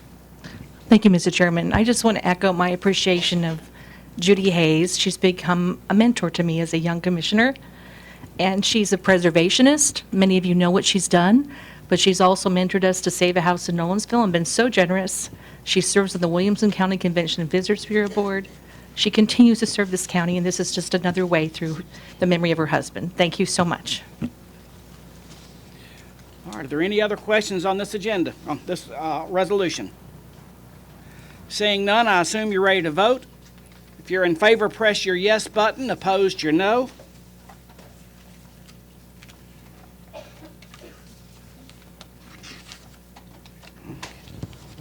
All right. It's my turn. Come on, Tommy. All right, Tom, you call everybody else out. All right. Anyone wishing to change your vote, do so at this time. Record the vote, please. 23 yes, 0 no. Resolution passes. Next, we will have late filed resolution 3-20-26. Resolution authorizing the issuance, sale, and payment of not to exceed $29 million of general obligation school bond of Williamson County, Tennessee, and provide for the levy of tax for the payment of debt service on these bonds. Commissioner Webb? Move for approval. I'm sorry. Commissioner Dwight Jones, the second. There was no committees heard this. Explanation, please. As you can see, this is the first phase. If you heard the mayor speak earlier about issuing these general obligation school bonds to take advantage of the current market. And again, if there are questions, Nina and Sam Crew are here to answer those questions. Okay. Commissioner Lawrence? All right.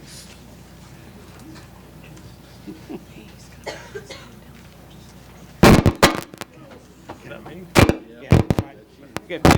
All right. Commissioners, we turn the, and this is just a point of order, we turn the mics on and off. If you would keep your mic down, the more they move, the more shorting and crackling we get. So if you would keep your mic facing it, we will turn you on when you request to speak, and that'll do away with a lot of the static. Thank you, Mr. Chairman. And thank you for being here tonight, Mr. Cruz and Nina. My questions, I just have two questions. First of all, what interest rate are we actually getting here? And are we essentially opening up a line of credit? Is that what we're doing? So are we going to borrow all this money at one time for these bonds in advance of actually needing them for these buildings? Yes.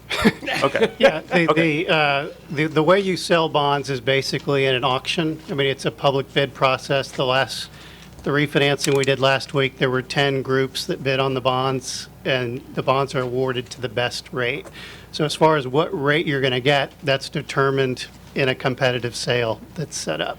I believe it would be 1 something. It's almost hard on a day like today to even get people to sort of commit to what they think they would bid just because the market's so volatile. But it's 20-year, the rate you got of 0.9%, that was 10-year money. These are 20-year money. So, I think it would be in the municipal market in the high ones, basically.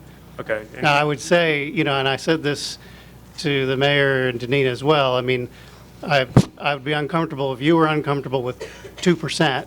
Because it could be 170, it could be 190, it could be 2%. That's still so much lower than we've been forecasting, when we've run all our models. Which is what? What have you been forecasting? We've been forecasting 3.5% to 4% for several years. Usually we've been forecasting 3.5% for a next deal, and then when you get 2 to 3 years down the line, we've been forecasting 4%, kind of as our number, just to be conservative. So, and when you multiply these figures by, like these two issues combined, or, when you talk about $80 million, if you can save a couple percentage points a year for 20 years, it's a significant amount of money. Right. So we expect it to be about half of what we projected, or less? Yes. Potentially? Yes. Okay. No further Ms. questions? Nina, would you like to address what these bonds are getting for? We're not just borrowing to borrow, so Right. what these are. What this is based on, the first two resolutions, 26 and 27, are new money deals, and you'll have at your desk tonight some handouts. You have the school's 5-year capital improvement plan. The mayor and I sat down with Jason Golden, superintendent, I'm sorry, I wanted to just say Jason, and Leslie Holman, discussed these projects last week. Just looking at the 5-year CIP, the projects listed to accelerate are the projects listed for 2019, 20, years 2021 and 21-22. So 2 of these resolutions you have before you are intent to funds that they're bringing forward tonight. So if these resolutions are passed, those are kind of mute because they're already included in these bond resolutions. So you have the projects listed are for the major maintenance projects, East Elementary School, South Elementary, ESCO project, other additions, and the Page High School project. So these are projects, large building projects or classroom additions that would be coming to you in the fall. So with the current market as it is, we wanted to present this before you to possibly take advantage of these current rates. Thank you. Commissioner Williams? Right, I just want, thank you for the clarification, just go a little bit further, just so we all understand. Across resolutions 26 and 27, we're looking at $83.6 million of new debt issue, correct?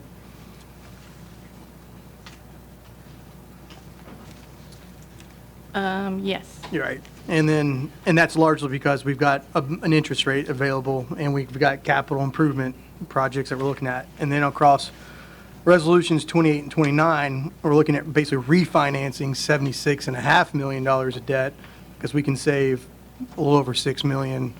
Over what length of time will those bonds be issued for? Over 14 years, which is the original term. All right, so the remaining 14 years of those bonds? Okay, thank you for that. And the new deal, you do have one of the handouts before you. It has the amount requested and then a percentage in the expedited funding. We have proposed to borrow 75% of the projects, all except for the ESCO deal, and fund the remaining percentage possibly in the fall. That will give us an opportunity to look at the rates at that time and just assess the market then. Commissioner Sturgeon? Yeah, thank you, Chairman. I'm just, I mean, it looks exciting to save money, for sure.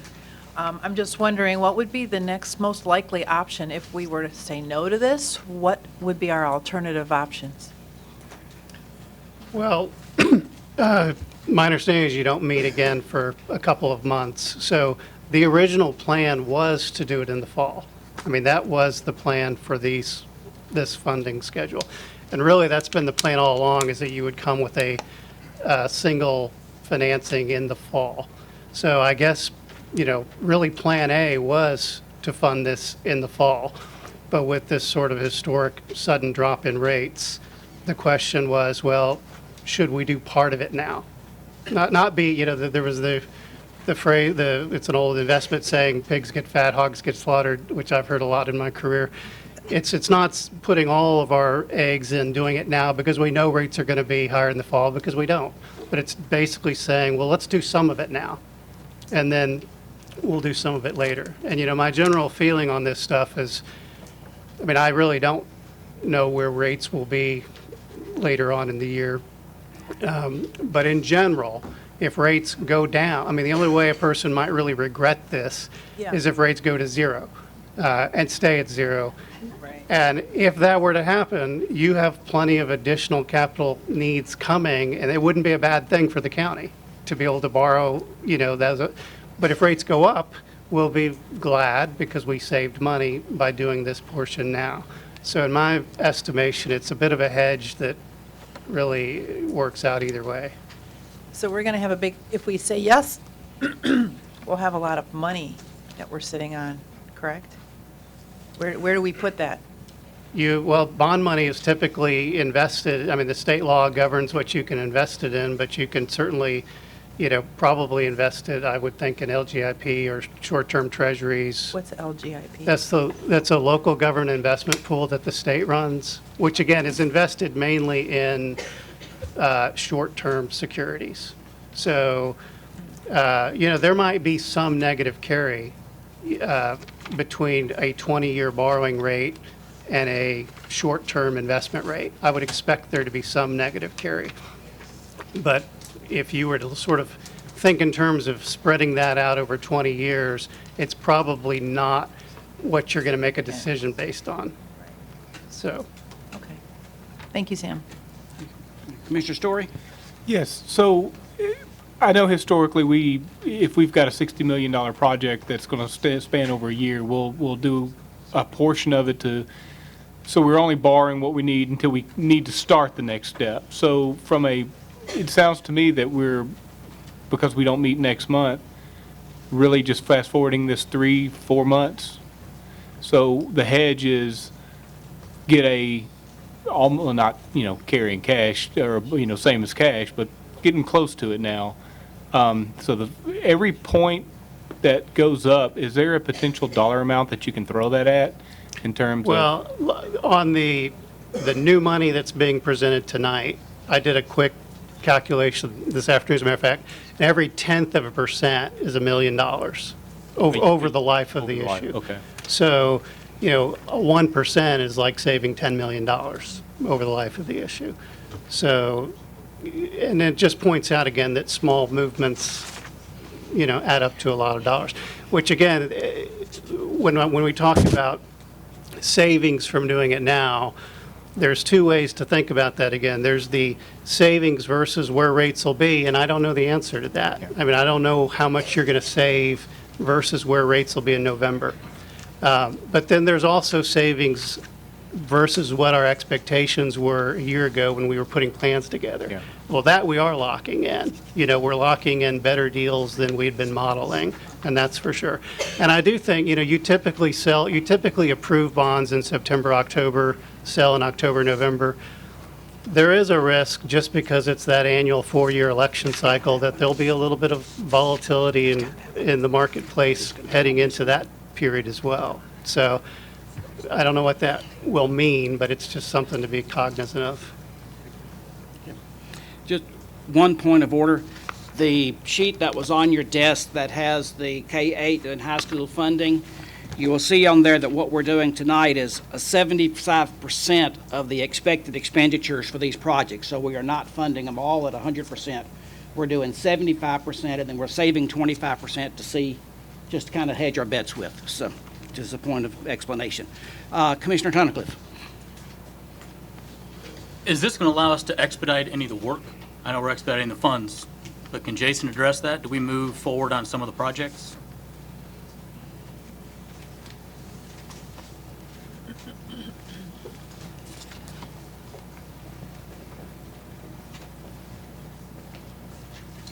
Mr. Commissioner, there's portions of it that it could expedite and speed our schedule along. I will say as superintendent, I've been pressing our staff on scheduling because of construction schedules and how much more difficult construction schedules are getting in Middle Tennessee. So it would be some of the planning aspects of it, some of the architectural work that we could get to a little bit earlier. So short answer is yes, but a limited amount.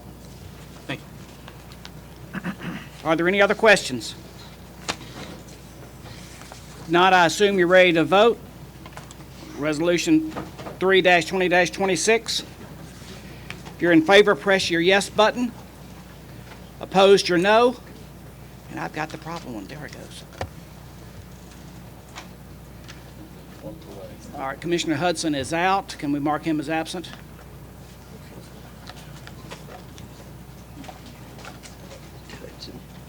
Anyone wish to change your vote, do so at this time. Record the vote, please. 22 yes, 0 no. Resolution passes. Late filed Resolution 3-20-27, a resolution authorizing the issuance, sale, and payment of not to exceed $54,600,000 of county district school bonds of Williamson County, Tennessee, and providing for the levy of taxes for the payment of the debt service on the bonds. Commissioner Webb? Move for approval. Commissioner Jones, the second, I believe. Explanation, please. Mr. Chair, you just heard Ms. Graham and Mr. Cruz discuss both of these. I'll open it up for them if there are any further questions. Are there any questions on this second part of the first? Seeing none, I assume you're ready to vote. If you're in favor, press your yes button. Opposed, your no.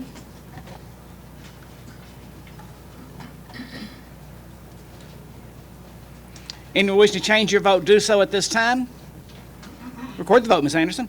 22 yes, 0 no. Resolution passes. Late filed Resolution 3-20-28, a resolution authorizing the issuance, sale, and payment of general obligation school and public improvement refunding bonds and providing for the levy of taxes for the payment of debt service on the bonds. Commissioner Webb? Move for approval. Commissioner Jones, Dwight Jones the second. Explanation, please. As you can see, these are the refunding bonds, and again, I'll call on Ms. Graham and Mr. Cruz to answer any technical questions. Are there any questions? Seeing none, I assume you're ready to vote. If you're in favor, press your yes button. Opposed, your no.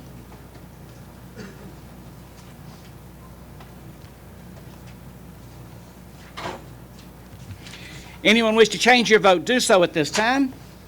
Record the vote, Ms. Anderson. 22 yes, 0 no. Resolution passes.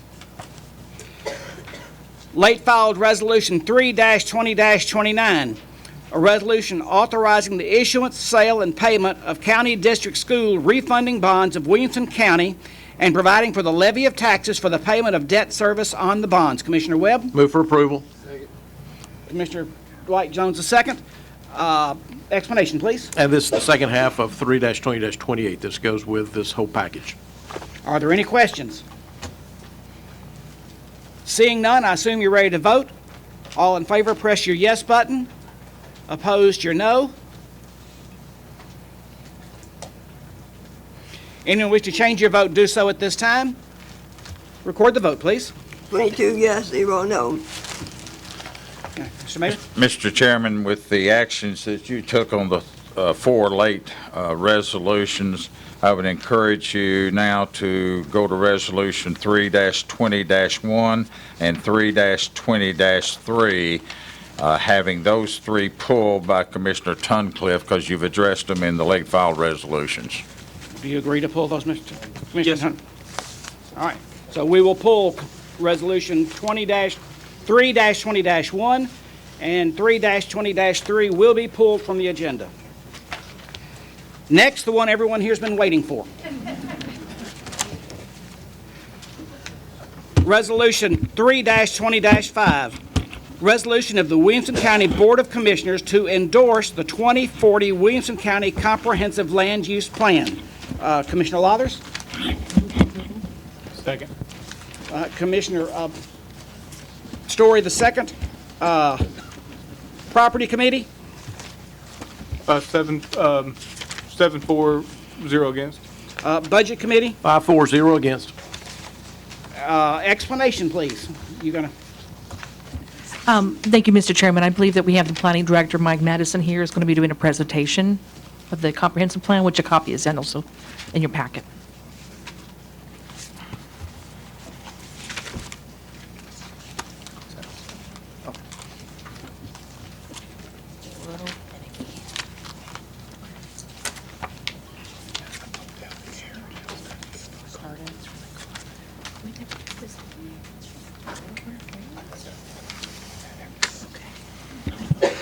Okay, thank you, Mr. Chairman. Good evening, Commissioners.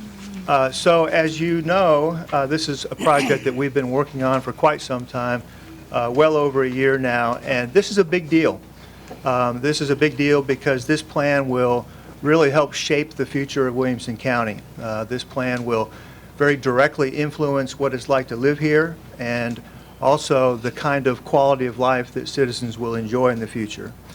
We're very fortunate to have been working with a really excellent consultant team led by Greg Dale with McBride Dale Clarion, who's with us this evening, and he'll share in this presentation. We've also had two sub-consultants with specific expertise in the transportation and fiscal analysis fields. So I'm going to kick things off. I'll sort of set the stage by talking about the process, give you some background, and also kind of highlight some of the key analysis and evaluation that took place. And then Greg will come up and he'll kind of take it from there and cover the highlights of the plan itself. So I mentioned quality of life, and there's a lot of things that go into quality of life, certainly jobs and schools and a whole host of other things. But I think that community character and the quality of the physical environment is one of those things that really add to quality of life for people. And we're extremely fortunate in Williamson County to have what I consider really exceptional community character. I think our community character is something that it may be intangible, but it's something that really draws people and businesses to Williamson County, and we should be very proud of the character that we have, and we should work very hard to preserve and enhance that character. And that's where the comprehensive plan comes in. So our current comprehensive plan was adopted in 2007. It was the product of very extensive public participation. It addresses a whole host of things, but fundamentally it's a land use plan. So it primarily deals with land use, growth, development, and preservation issues. If you were to sum up all of the content and recommendation and policies of the current comprehensive plan, it would be to preserve rural character and to focus the majority of development in and around the cities, namely the urban growth boundaries. So that was the theme that emerged during that planning process back in 2007. And in order to implement that theme and that main idea, there was a recommendation to adjust the allowable densities in the rural areas from 1 unit per acre to 1 unit per 5 acres. And that recommendation actually made it into some of the preliminary drafts of the plan. However, rather late in that process, a number of large landowners expressed concerns about property values, and there was a decision made at that time not to change those fundamental residential densities that had been in place for many years. And so there has been kind of a disconnect, all right, between the policies and the ideals that are expressed in the plan and the implementation of that in terms of the allowable residential densities. And that has really handcuffed the county in terms of our ability to preserve rural character and to implement the main theme of the plan. This is a map that kind of highlights what has happened since 2007. To orient you, the dark gray areas are the municipalities, the yellow areas are the urban growth boundaries, and the areas with the white background are what we would consider the rural areas. The red illustrates development that was already in existence in 2007. And then the blue and purple areas represent development that has happened after the adoption of the plan in 2007. And so if the policy of the plan was working the way it was supposed to, you would see most of that blue and purple located in the yellow areas, in the urban growth boundaries. But the opposite has largely occurred, and by and large, the development has actually leapfrogged those urban growth boundaries and settled into rural areas. And so that has resulted in kind of a gradual chipping away of rural character. It's also exacerbated a growing traffic problem. You'll remember that in 2017, we did what we called a comprehensive traffic strategy for the unincorporated county. And that plan demonstrated that while outside traffic from other areas is the predominant contributor to congestion currently, that in the future, if the trends continue, that county residents would become an increasingly dominant user of local county roads.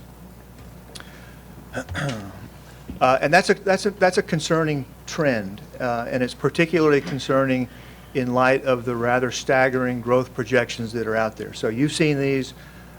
These are not our projections. These are not the consultant team's projections. These are actual projections. These come from the Nashville area MPO. They use these numbers in their transportation planning activities. And these projections suggest that by 2040, the population of Williamson County will more than double and exceed 500,000 people.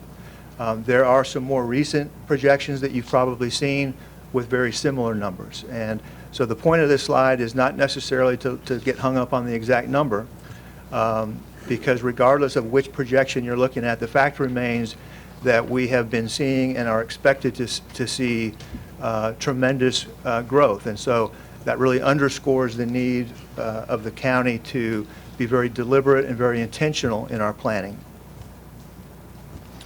So we've used this analogy throughout this process of the fork in the road, and we truly believe that that's where we are in Williamson County, and where we need to answer kind of once and for all, does the county still want to preserve rural character in outlying areas by focusing the majority of growth in and around the municipalities, and that's our current policies?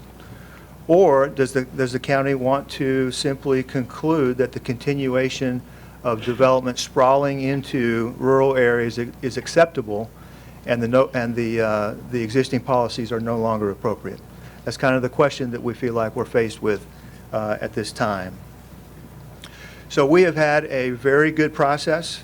We have worked with a very good advisory committee that consists of elected officials, county officials, appointed officials, and then a variety of stakeholder groups. So for instance, developers, realtors, home builders, people representing environmental and preservation interests, and then simply residents. We've also had a very robust public input process. We've engaged the public in a variety of ways, both through physical meetings, through online opportunities. We have promoted the plan and these meetings in a number of ways, through television, through the newspaper, through radio, through a website that was dedicated solely to the plan, Twitter, Facebook, a variety of ways. And because of that, this time we've been able to reach a lot more people than we were in 2007, and really more than we have in any of the other planning processes that we've been involved with. One of the first things that we did, in fact, was gauge the public sentiment, and we did that through a number of ways: focus group meetings, public meeting, online surveys, and so forth. And what we heard from the public, frankly, was a lot of the same things we heard back in 2007. There's a strong desire to preserve rural character. There is a strong desire to be strategic in where growth is located. There were concerns about traffic, concerns about a loss of open space. So again, a lot of the same concerns were expressed during this planning process, but I would say this time they were voiced even more strongly than they were back in 2007. One of the key stages of the project was our consultant team doing some scenario planning. So we asked them to develop a couple of different scenarios. You've heard those referred to this evening. One is called business as usual, and it's just what it sounds like. You know, what would it look like if the county developed out according to the existing zoning and existing policies? The other one is town and country. What would it look like if the rural areas were zoned 1 unit per 5 acres, and in the urban growth boundaries, those areas were encouraged to develop according to the existing city plans or prevailing density. So what would each of those scenarios look like? And then we asked them to do an evaluation based on 3 key criteria. Community character, in other words, how closely do these different scenarios align with what the public has said they want to see in the county? The impact of the various scenarios on traffic and therefore roadway improvement needs that the county will face in the future, and then finally overall fiscal impacts. So this slide represents that first scenario, you know, business as usual. Again, what if the county built out according to the existing policies and zoning? You can see that kind of illustrated on the map, and then the numbers toward the right-hand side of the slide sort of illustrate what that would look like. So that would mean a total of approximately 82,000 dwelling units just in unincorporated areas outside of the urban growth boundaries. This scenario would result in an average lot size of just over 2 acres, and that's significant because there are many properties that, because of floodplain or other factors, would stay rather large, and so this would be an average lot size throughout the unincorporated county outside of the urban growth boundaries. They project a $5 billion cumulative impact to serve the community outside of urban growth boundaries alone. This scenario would generate 6 automobile trips per acre, and then the need for roadway improvements would be in the neighborhood of $110 million, and that's a conservative figure. So to contrast that, this is the example of the town and country scenario. You can see that the number of dwelling units is cut almost in half. The average lot size is more than doubled to near 5 acres. The cumulative cost to serve would be reduced from about $3.5 billion to $1.5 billion. The number of automobile trips per acre would be cut roughly in half, and then about $110 million would be shaved off of that roadway improvement need. So this is just a side-by-side, so you can see how these various scenarios kind of compare with each other. After the scenarios were developed, it was important to us to get a sense from the community, from elected officials, from the advisory committee, how people felt about those. So we had another public meeting. We had additional online opportunities and various exercises that people could do online. And what we found is that the citizens that responded either at the meeting or in various online ways, 92% of those expressed a preference for the town and country scenario. The advisory committee met, and they unanimously determined that they wanted us to pursue the town and country scenario. And then there was a joint meeting, as you recall, between the County Commission and Planning Commission back in October, and the general direction given to us then was also to pursue the town and country scenario. So it was back in October that the policies of the plan really took form and became public. So you know, by the time the plan was drafted, there really were no surprises. These were policies and the direction that the plan was taken that was very much in the community and in the public eye back in October. So this just kind of summarizes what we've learned throughout this process. Of course, growth is accelerating, we know that, and the current path is eroding rural character and historic landscape increasing traffic congestion, and is fiscally unsustainable. And the common thread in all of that is rural density, and it can be traced back to that decision that was made in 2007. The public has expressed kind of an overwhelming call for change, for true rural preservation, for efficient growth, strong public services and facilities, and then also that natural and historic resources be preserved. So back to the policy fork in the road question.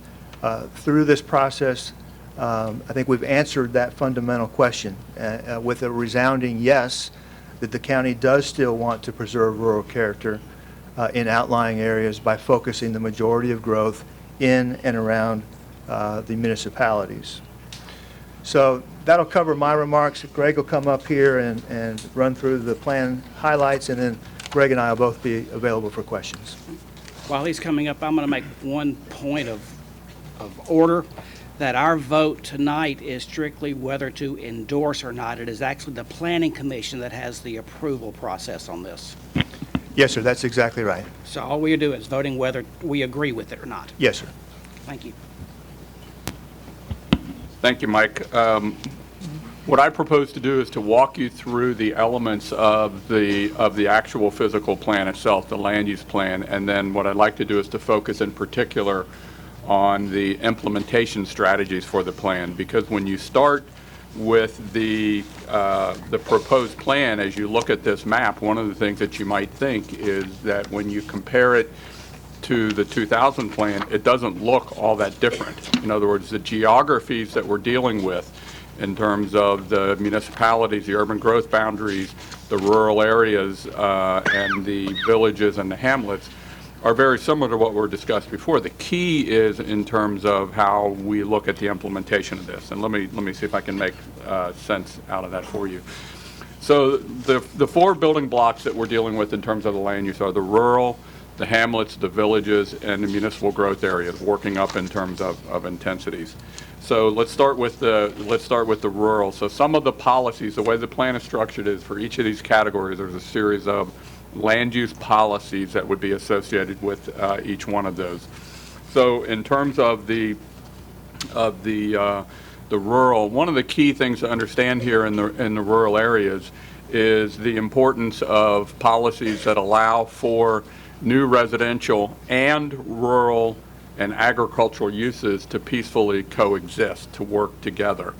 So the core policy, the continuation of the rural patterns of low density residential, the base density of 1 unit per acre shifting to 1 unit per 5 acres in those areas, which is what almost all of the discussion tonight has been about, but there's really a lot more to this plan as well.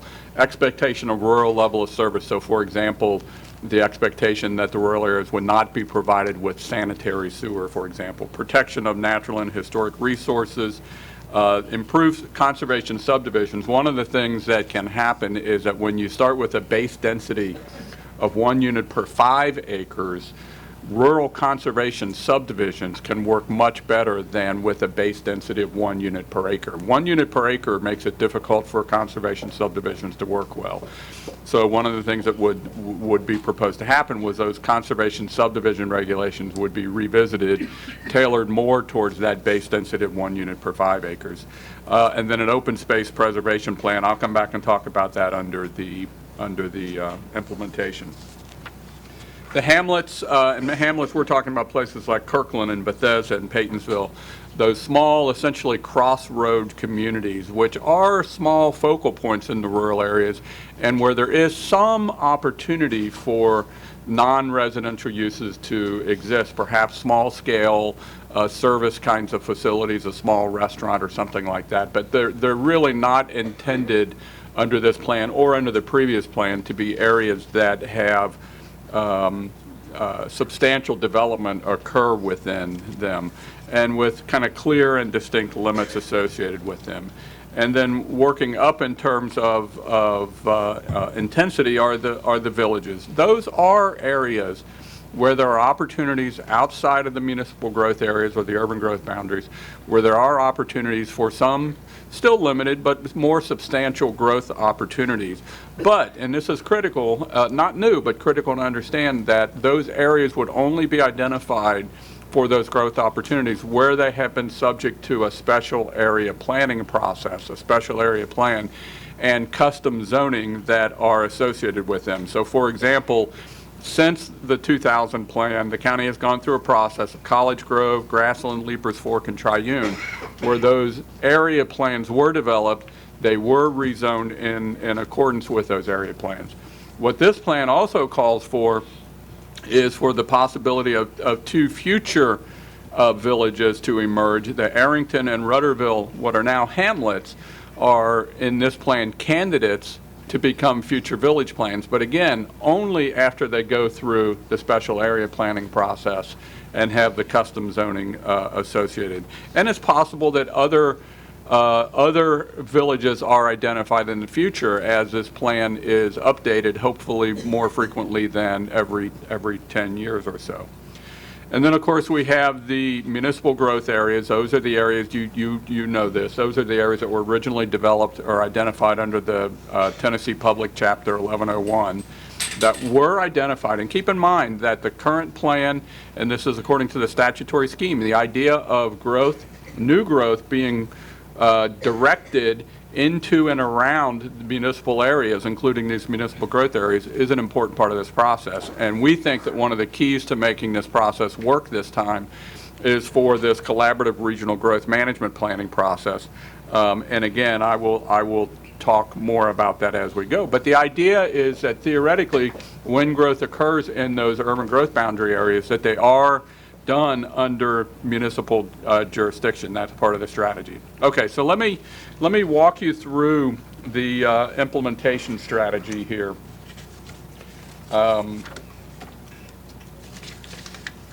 So the first thing I want to emphasize as we talk about, I'm going to talk about four different things. I'm going to talk about the growth management framework. I want to talk about additional rural protection measures, transportation infrastructure, and then finally quality growth and development. But under this urban growth framework, there are really two pieces of this. There's the rural density, which we've all been talking about, but there's also, frankly, making the municipal growth areas work better. And one of the things that I want to emphasize about this plan overall is this plan is not a no growth. This is not a slow growth plan. This is a managed growth plan. And in our perspective through this process, there are two things that are important to make that work. One is the reduction in the density in the rural areas, but the other is working with the municipalities, working with the cities to make those municipal growth areas work, because that's where you have an opportunity to accommodate the growth. That's frankly where you have a much better opportunity to promote and encourage and allow more affordable housing, more diverse ranges of housing than you would have in a rural environment. So let me walk you through these. So the first piece, we've heard this. I won't belabor the point. You all understand what is being proposed here. The reduction in zoning densities from the 1 unit per acre to the 1 unit per 5 acre outside of the municipal growth areas, other than in areas with the special area plans like the villages. But the other important part of that is the municipal growth area planning. And one of the things that's important to understand is that these two things, the reduction in density and the coordinated, let's call it regional growth planning with the cities, are complementary, but they're not connected. In other words, we think that the reduction in rural density is justified, as Mike said, based on things like the slowing down of the additional traffic generation, preserving the rural character of the fiscal sustainability. And those are things that are important to get done. Those can be done by this body alone, by the county alone, unincorporated county. Whereas when we talk about municipal growth area, that's going to be a more complicated process. That's going to take longer to happen, because you look at all the things on here in terms of the bulleted list. These are the kinds of things that we have worked with other regions of the country to deal with. We think that, frankly, one of the things you would want to start with here is what we're calling the regional growth, the regional symposium. Let's invite people from around the country that have engaged in this kind of multi-jurisdictional, city, county, multiple cities working together on a regional growth management strategy. And hear what they've done. I won't go through every one of these, but there's a whole series of steps that are laid out in the plan that are a complement or a supplement to the reduction in density, which, working together, ideally, both of them happening, allow for this regional growth management to occur. But we did spend a lot of time thinking about this with the staff and with the advisory committee. We do think that the reduction in rural density are things that are justified on their own standing and should be done and have broad-based community support. But having said all that, we think that there are some other important things that should go along with this that are in this category of additional rural protection. One of them is an open space plan.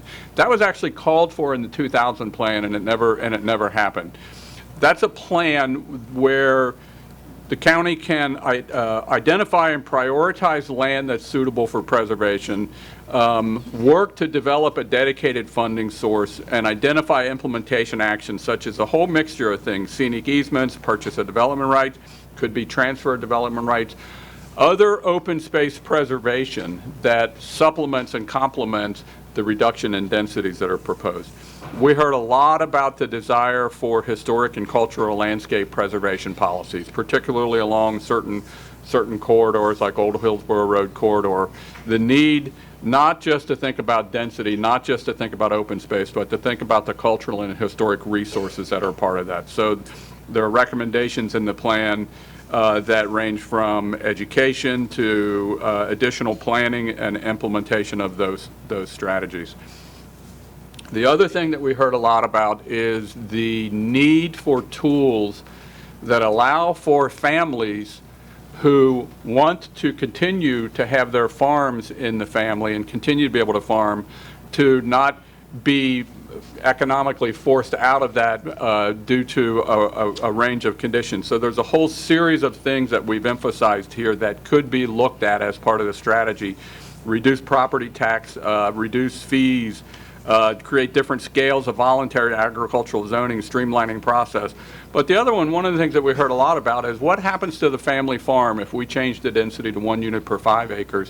What happens to the family farm if we want to carve off a piece for another generation? And so one of the things that is called for in there is to provide for those essentially family subdivision exemptions to allow for those to be able to be created on less than 5 acres. Other communities, other counties in the country have done that kind of family subdivision exemption. And then finally, update the conservation subdivision regulations, which I was talking about earlier, in terms of making them fit a 1 unit per 5 acre density as contrasted with the 1 unit per 1 acre density.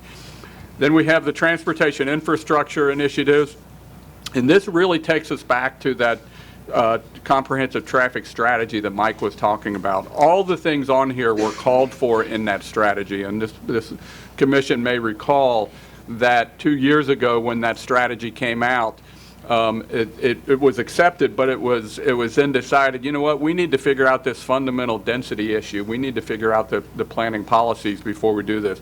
But the need to update the thoroughfare plan, develop roadway funding tools, and you will recall in that comprehensive traffic study there were multiple options that were laid out in terms of how to develop that funding, tying the major thoroughfare plan to a capital improvement program that looks at short, mid, and long-term ranges.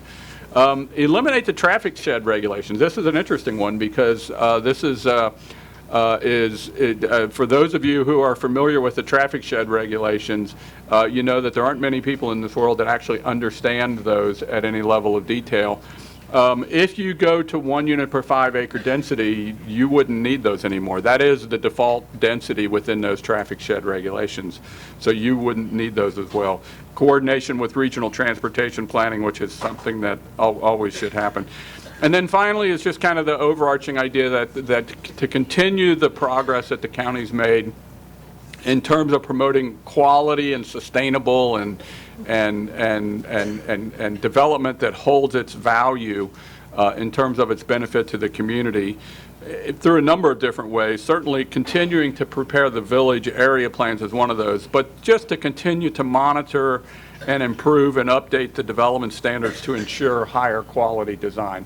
That's been a trajectory that the county's been on ever since I've been around here for the last 15 years or so, that there's this constant desire to monitor and update the land use regulations and development regulations to continue to push the quality of development up. And then finally, just to wrap this up, at the end of the plan, you see this chart.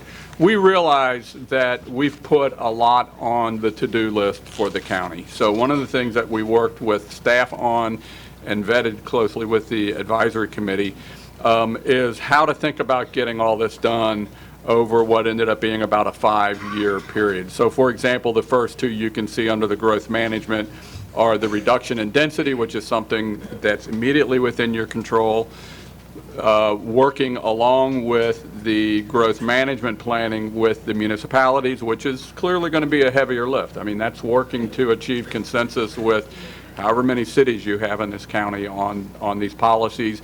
That's going to be looking at all of those urban growth boundary areas, all those municipal growth areas, which can, probably be looked at in terms of timing and sequencing of how those would occur. A much more complicated process, which is going to take a couple of years probably to unfold. And then you can see where other things all fit here. This is just a guide. This isn't cast in stone, but this is a guide to how you can balance staff resources, your bandwidth, if you will, to get all of this accomplished, and that was our best effort to do it. So that's the overview of the plan. Mike and I are here to hopefully try to answer any questions that you might have. Commissioner Sturgeon. Thank you, Chairman. My main question is, what's your position on what this will do to land values? Commissioner Sturgeon, I don't think anyone can definitively say, what's going to happen with land values. I will say that we spent quite a bit of time assembling data and analyzing that data. We shared a lot of that with you. So while we can't unequivocally say that we know what will happen with land values, there is a lot of information that suggests that the fear of property values significantly going down is probably unlikely. I think there is really a value that people place on open space and rural character that would translate monetarily. Thanks, Mike. Commissioner Lathers. Thank you, Mr. Chairman. I said I would do something before we got into questions, and I forgot, and that was to allow the three sponsors a moment to speak to it, and I haven't. So you were one of the sponsors. So if you have something you'd like to say on it before your question, and then the other two sponsors also would give them a chance to speak before we get to the questions. So. Okay, I was going to questions, and now I'm shifting gears. Okay. I was just going to say that it's interesting that I have my notes from a 2007 comprehensive plan meeting I attended, though I don't live in the unincorporated area at the time, and I heard so much from the people about wanting this direction.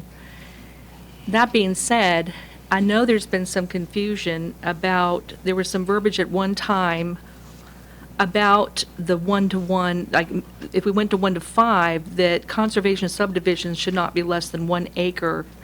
And that has been, I want to make that clear in public, that has been revised in your current packet. A conservation subdivision, to be fair to property owners, in my opinion, to be fair to property owners and the development community in terms of clustering, which was mentioned earlier, we can't go as small as, in my opinion, a 1 acre lot. But if you look at it, like the base zoning that we're talking 1-to-5, where property owners can still develop their property and still cluster, but there is greater open space in terms of buffering existing neighbors, correct? And you still have a reduction on infrastructure costs, whether that be asphalt, your sewer system and so forth.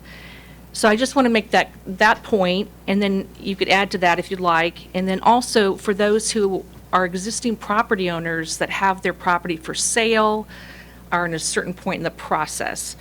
Mike, if you could address that, and then I'll just follow up with one comment. Thanks. Yeah, I'd be happy to. Thanks for bringing that up. So there are some people we recognize who are in the process of either carving out some property via a subdivision plat or actually developing property into a subdivision or another development. So from a timing standpoint, first I want to make it clear that adoption of this plan, you all just asked to endorse it. The Planning Commission will be asked to adopt it. But adopting the plan doesn't do anything to change the zoning. That is a separate process that needs to take place. And in order to do that, we would have public meetings. There would be a public hearing before the Planning Commission and County Commission. And so that would take some time. Also, we would imagine that when that zoning does take place, that there would be an effective date established sometime after the zoning is adopted. And I say that to answer your question more directly, which is that if someone has submitted a complete application to the county for a plat or for a subdivision before the zoning were to change, that application would be processed and it would go through the review and approval process under the existing zoning. So, so that would give time for people who are already in the process, even if they're just beginning the process, to get through that time period. Thank you very much. And the last thing I just wanted to share, Mr. Chairman, is just part of the advisory committee meeting group, is that it was a really great group of diverse people, a lot of great discussion. There was discussion, if you go to a 1 to 3, well, then you counteract that with a 1 to 10. And some folks from the development community at that point expressed more of a appreciation of the 1 to 5 and not doing this 1 to 3, 1 to 10 thing. I just wanted to point that out. Also, in terms of numbers, I think sometimes when data is questioned, it makes all of us confused. I personally have studied thoroughly. The WAKR gave us this last year. I've covered those numbers, compared them with the GRNC numbers, with the Williamson County Inc. numbers. I'll study everything I can to try to make these decisions, which are so challenging. But I would say in closing that when we are anti-growth, we take away property rights of landowners. When we are pro-growth at any cost, and we cannot fiscally provide the schools and infrastructure, we are being irresponsible. So I think this is an attempt at managed growth. And that's all I have to say, unless there are questions from my colleagues. Thank you. Commissioner Williams? I think Mike and Dell have done a wonderful job detailing the process that we've gone through. I was on the advisory committee with Commissioners Lathers and Commissioner Lawrence. Probably about 18 months worth of work, many meetings, many public meetings, plans, revisements. It's been a fairly complicated and long process. So thank you for detailing that. There's a triangle of relationships, right? And two of them we deal with all the time. There's taxes, and being a fiscally conservative community, we strive for low taxes. And I would say over the last 40 years, this county has done a good job of achieving that goal. One of the downsides to low taxes is it constrains your cash flow coming in to pay for things. So then we issue debt, and I think as you guys saw tonight, sometimes they're very large numbers that we look at. But being a conservative fiscally community, we structure our debt very conservatively. We build 40-year assets like high schools with 20-year bonds. We strive to protect our AAA bond rating so we get the lowest interest rate possible. We get creative in refinancing when interest rates are down so we can save as much money. So we've done a fairly good job at that. You look at our debt ratio, it's been well managed, even though they're large numbers sometimes. The last piece of that triangle relationship is growth. And we don't touch that as often as we do taxes and debt. And quite honestly, from the growth projections that we're looking at, no matter what the number is that if we don't do something about this now, then those mechanisms that have funded this county for so long and have guided us so well we're looking at making a philosophical change in deviation from those mechanisms that have funded us well, whether it be higher taxes or restructuring or structuring future debt in a different way than we've typically done it. And so this is an attempt to bring that growth curve back into alignment so that triangle of relationships between growth and taxes and debt are maintained, and we're able to healthily grow this county into the future. And quite honestly, in 20 years from now, we'll look back at this, and this is a pivotal juncture in the future trajectory of our county, right, and how we shape it going forward. And I think at the end of the day, we'll all be proud by doing the right thing and trying to bring that growth curve back down so we're fiscally responsible in how this county moves forward. Thank you. Commissioner Lawrence. Mr. Chairman, I just want to thank Mike and Greg for the job that you guys have done on this land use plan. It's really a tremendous amount of work. I think you've done a great job, both of you, and I appreciate it very much. I did serve with Commissioners Lathers and Williams and some of the others of you in this room from members of the community that served on the committee. I want to thank you as well. And I think it's important to point out that we had members of the development community and the Home Builders Association on this committee, and they were there for a reason. Because we wanted their input. We wanted to know what they felt, what their needs were as developers, or what their needs were as home builders, and what what their thoughts were and ideas about this plan. And they all voted to support this plan. So I think that's very important to point out that we had a really good cross section of the community on this committee that put this together. Thank you. Commissioner Beathard. Thank you, Mr. Chair. Mike, can you give us an idea of how much time your department and the other departments have put into this? I know you had things in place to show the public in October, but prior to that, how much overall time has your department put into this? I think the statement about 18 months is correct, and some of that early work was kind of behind the scenes, gathering background information so that we could study that information during the process. So, 18 months of time, and then, I couldn't even guess at how many staff hours, consultant hours took place. But I will tell you that over that 18 months, it took, a very large portion of all of our time. And I know all the departments have worked on this, and I know all of the commissioners have gone through the various committee meetings, and this has been on the forefront of our mind for quite some time. My heart is pulled towards those residents who, for whatever reason, may have only learned about this in recent weeks. In all disclosure, I'm a yes vote. I'll be a yes vote tonight. I would also be a yes vote in May. If we were to defer this to give those residents who have only learned of this recently some time to ask more questions, in a 20-year plan, is there anything you can foresee that waiting 2 months would endanger the work you've done in any way?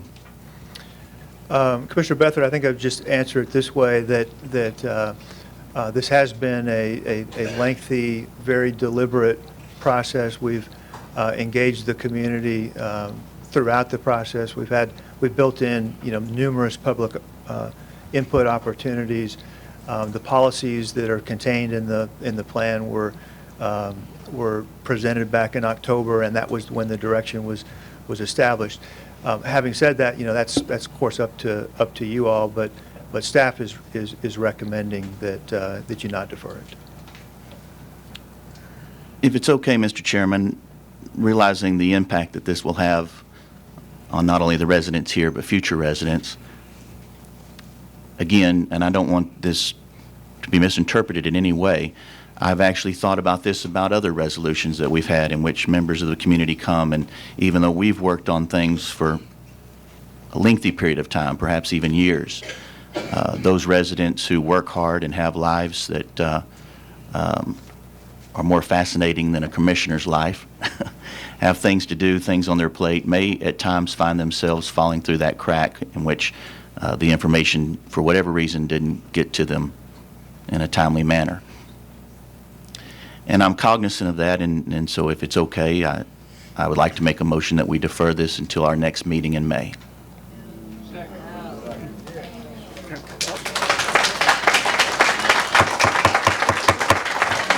Who was the, I'm sorry, I didn't hear the second. Commissioner Shayla, but we do have a motion to defer in a second. I will make a point of order again. We are only endorsing. The Planning Commission is meeting Thursday night to approve it. Our vote to defer would have no effect unless they voted to defer. That this is strictly an endorsement of the plan or not to endorse it. So if we defer it, the Planning Commission is still going to hear it. They will still have their public hearing, and they have the final say. So on that, we have a deferral on the floor, so we have discussion on the deferral. So Commissioner Story, you are next in line. Is your discussion on the deferral? All right, Commissioner Herbert, is your discussion on the deferral? Yes. Ms. Commissioner Herbert. Okay, I'm one of these lifelong residents, 7th generation, and right now I live on a farm that's 5 acres per house, which I absolutely love. I love looking at the deer in the morning. It's perfect for me. So I understand everybody with the town and country. I mean, I see everybody I grew up with moving out of this county because of what it's become. They don't like all this growth.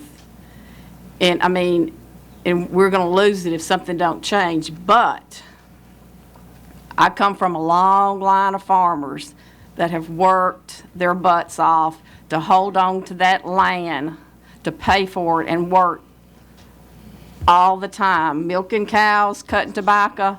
So I understand their point of view. That's the reason this is so difficult for me. I understand both sides. And I think it is so hard on them for them thinking that they're going to lose what they're, as everybody knows Danny Cotton, is he says his 401k. And that is their 401k. That's their retirement. Where people in subdivisions aren't losing anything by this. They're gaining more scenery.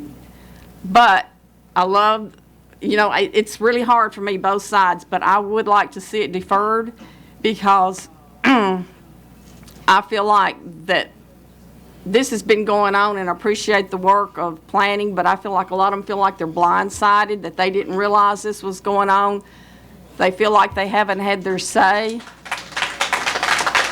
And this affects them, it may affect them financially or it may not. I don't know. That's the big question. But I feel like they still need to get their say and be able to meet with planning to feel more comfortable or give planning their opinions about it more. So I will vote for the deferral. Commissioner Lathers on the deferral.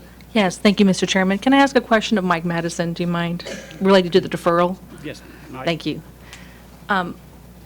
Director Madison, as my understanding is that this is a comprehensive plan, it's a living document, but where we're going to go into some detail is for the zoning ordinances. Is that correct? That is correct. So with what, staff is recommending that we don't defer and that we go forward with the plan, is there wiggle room as we hear public hearing on Thursday and then we go through the process of zoning to hear, again, interface with large landowners and do some tweaking? Just how much leeway do we have in the zoning process? That would affect my decision whether to defer or not. Thanks. So the zoning process will be another public process. So there will be public meetings. Any comment that is provided at a public meeting or, outside of that forum will be cataloged and reviewed and addressed. Be public hearings before the Planning Commission and the County Commission. So I guess, yes, there would be. What we're going to do once the plan is adopted is start working on a zoning map. And in order to finalize that zoning map, we feel like we need to have at least 2 public meetings, and we need to hear from people. So there may be instances, based on what we learn, where some of that may alter the zoning map that eventually gets to you. Okay, thank you. Commissioner Williams on the deferral. Thank you, Chairman Little. And honestly, I think Commissioner Lathers addressed a portion of my comments. The rubber's about to hit the road following this, right? I mean, the way I look at this is that this is an endorsement by the County Commission saying that we have got to do a change and we've got to manage the growth in this county better than what we have been doing in the past, right? In those public comments, the meetings that are going to come before the planning commission, that's where all the finite details are going to come in, and it will get developed. So in effect, there is already a deferment that's going to play out over the course of the process, of just going through the process. So us deferring this tonight does not necessarily accomplish anything other than delaying us recognizing that we've got to do something about the growth in this county. And so I would support endorsing this tonight so we can start the formal process of doing the public meetings and start developing the zoning regulations that will go into effect. Thank you. Commissioner Ayala. As has been stated tonight, my understanding is that there will be a zoning vote on this Thursday regardless of what we do. Is that correct? That is, it is not a Commissioner, zoning there vote. will be a planning commission meeting at which there will be a public hearing regarding the comprehensive plan. Now, whether that's a vote or not, I can't say, but that public hearing will take place and the planning commission will consider adopting the plan. Okay. It's my position that the board should have the benefit of knowing the gauge of the county commission before having a vote on that matter. What this is being asked of this commission is to simply state whether you as a commissioner endorse this plan. Whether you endorse it at this stage or not, I think that the board should have the benefit of knowing that position before they go to a vote later this week. Vote for it, vote against it based upon how comfortable you feel on this process, but I think that vote needs to happen tonight. Commissioner Story? On the deferral. Yeah, from the deferral standpoint, I have been, ever since I was voted into a commission, I've been here for about a year and some change. This is what I ran on. I come from West Tennessee, an area just like Franklin that when it was 30 years ago, 5,000 people, and then the moment something happened, one specific company moves in, and next thing you know, we're 50,000 when I leave. I go back and I look at the fact that it is not the same place that I lived, that I grew up at, and I think from a preservation standpoint, we've got to kind of put something in. We have to put a foot in the ground and see what direction we want it to go at. But B, from a standpoint of information, because I think emotion has been evoked based on information off of assumptions, and I think it gets people worked up. Today is not a vote, or this week is not a vote on saying this is what your life's going to be like for the next 20 years. It's the start of the process to where you were always engaged or attempted to be engaged, involved.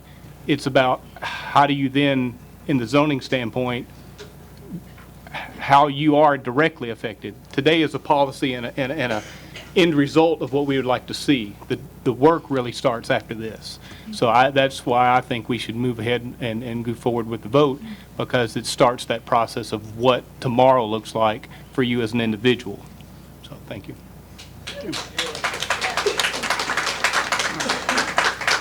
Commissioner Sturgeon on the deferral. Yeah, my point is that there's a lot of people that have been involved in this process for a very long time. And when I first moved here, we were having meetings on the area village plan.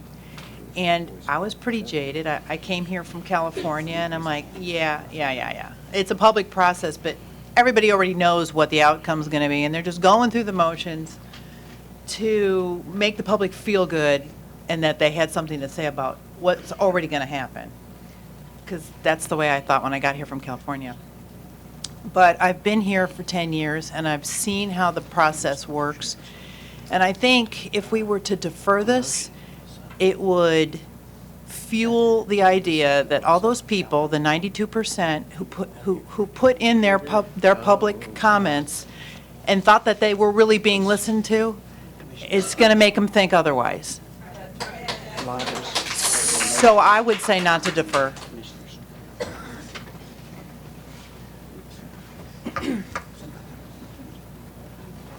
sorry.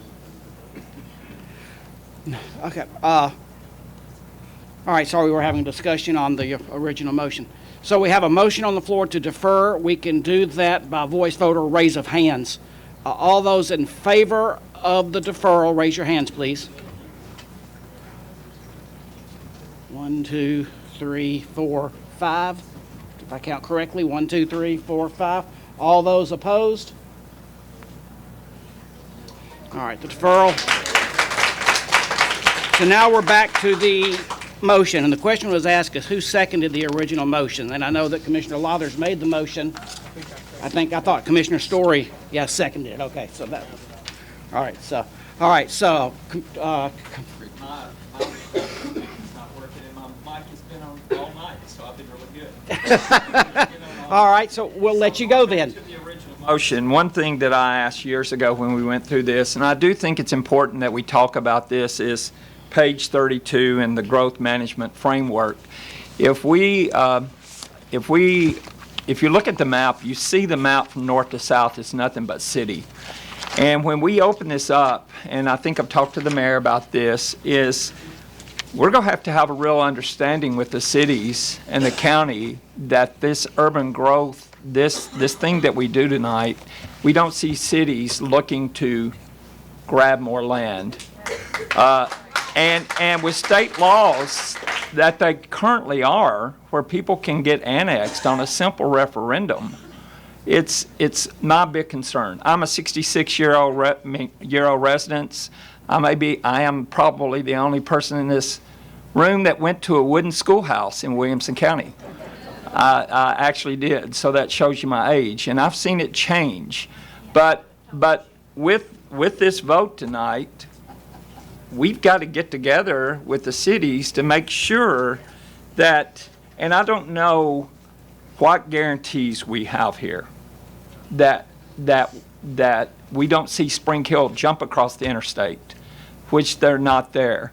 So can someone speak to that we have? What guarantees can we get that we won't see this? Mayor, would you like to address Yes. this, please?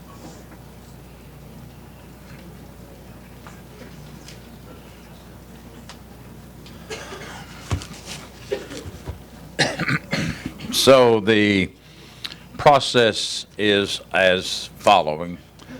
About 1990, I need some people here to help me on the dates. 96, 97, 98, Jeff. We had a comprehensive plan based off of Public Chapter 1101. Public Chapter 1101 was implemented, had its beginning around 1998 to 2000. The cities and counties sat down and for over 2 years went through a long process of which cities, we have 6 cities, so all 6 cities at that time decided on the area that they wanted to grow in. The county was represented there too. Very little was known about that Public Chapter 1101. In fact, I made a comment the other night, it was really referred to as the tiny town law, where the cities were running out along the roads, picking up the tax base, and then coming back to the city and not taking the responsibility for the roads, the schools, and et cetera. So the legislators put together this and said, okay, all 95 counties, every city, you've got to sit down in your individual jurisdiction, your municipalities, and you have to come up with a plan for systematically organizational growth for the next 20 years. That leads us to today. Since that time, that coordinating committee, I think is what it's actually called, has never been put back at the table again for the very fear that you talked about. Our legislators, over the last few years, have changed and tweaked the way annexation occurs. In fact, about the only way you can annex today is through a referendum, which occurred in Franklin on about 450 acres. Some of you are familiar with it, down past the Ag Center. That only the people who voted on 26 different parcels, I think it was 26, they're the only ones that could vote. prior to that time, cities could annex based on the urban growth boundaries around these cities since that period of time in about 1998 to 99. Those men and women in Nashville, when they defined that, said you got to get back together again in 20 years. There were a few counties. Probably Montgomery County did a pretty good job, but they only had one city, at Clarksville. Many of the counties had multiple cities, and it was very difficult to get back without this grabbing of land. So I have said at several meetings along the way, along with the urban growth comprehensive plan that you're talking about tonight, then the next step is the zoning piece of that. But there's a piece that fits in there too, and that's getting all of the cities and counties back around the table, redefining this growth with all of this input that we're getting now from communities that, quite frankly, we didn't have 20 plus years ago. Am I going to be successful? So I've crawled upon some minds to help me do this.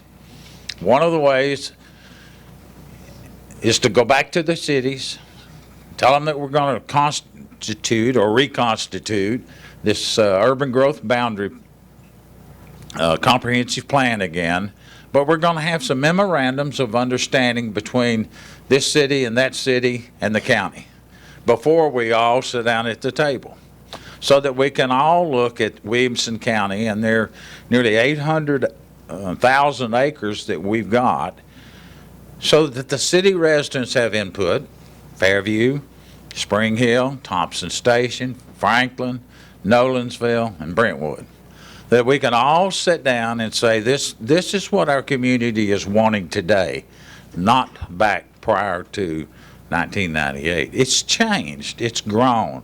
So what can you systematically provide your citizens in the city limits with sewer and water and a lot of the things that we've come to go? And by the way, the county wants to stay rural. It's a tough call. You didn't ask me to speak about what I'm about to say next. You asked me what guarantees. I have spoke to several of the cities that do want us to get back together again. We probably got cities that have got land in the urban growth boundary that they no longer want or need, and they probably roll them back into the county. We've got some cities that probably would like to reach out and pick up another few acres. But that's where that public hearing is going to come in, not just to you as a county commission, not just to you as the planning commission, which you've got to do on Thursday night, but those city residents need to speak up and say, we need a little help.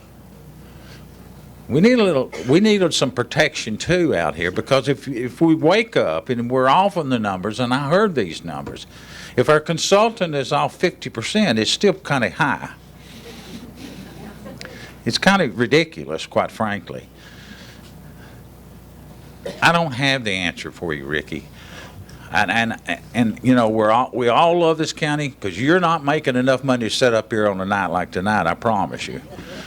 But you are responsible to make a decision for the betterment of this entire county, whether you delay it, whether you vote for it. Because we do not want to wake up here. We had an opportunity to this in 2007. We didn't take advantage of it. And I understand why. But we're going to do everything we can through memorandums of understanding, Ricky, to ask them to come back to that table and plan it out. And if they don't, then we've protected the county. Well, the only reason I bring that up, I talked to somebody today, and they didn't understand all the annexation laws. And, you know, they go, you mean really that somebody can annex 200 acres of a farm into a city if this, according to state laws? And so I just wanted that to be heard when we do this, that, you know, state law trumps county law. And I just wanted everyone to hear what you told us in the meeting, what you're going to work on, your plan. It's an ambitious plan. I know. But I do believe there's enough residents now, both large landowners and small lots, that truly care about Williamson County. You guys care about it because we're knocking on the door of a lot of money for schools and roads. So let's address it. I'm willing to make that run and try it with the cities, and I think we can twist some arms to get there. It won't be easy.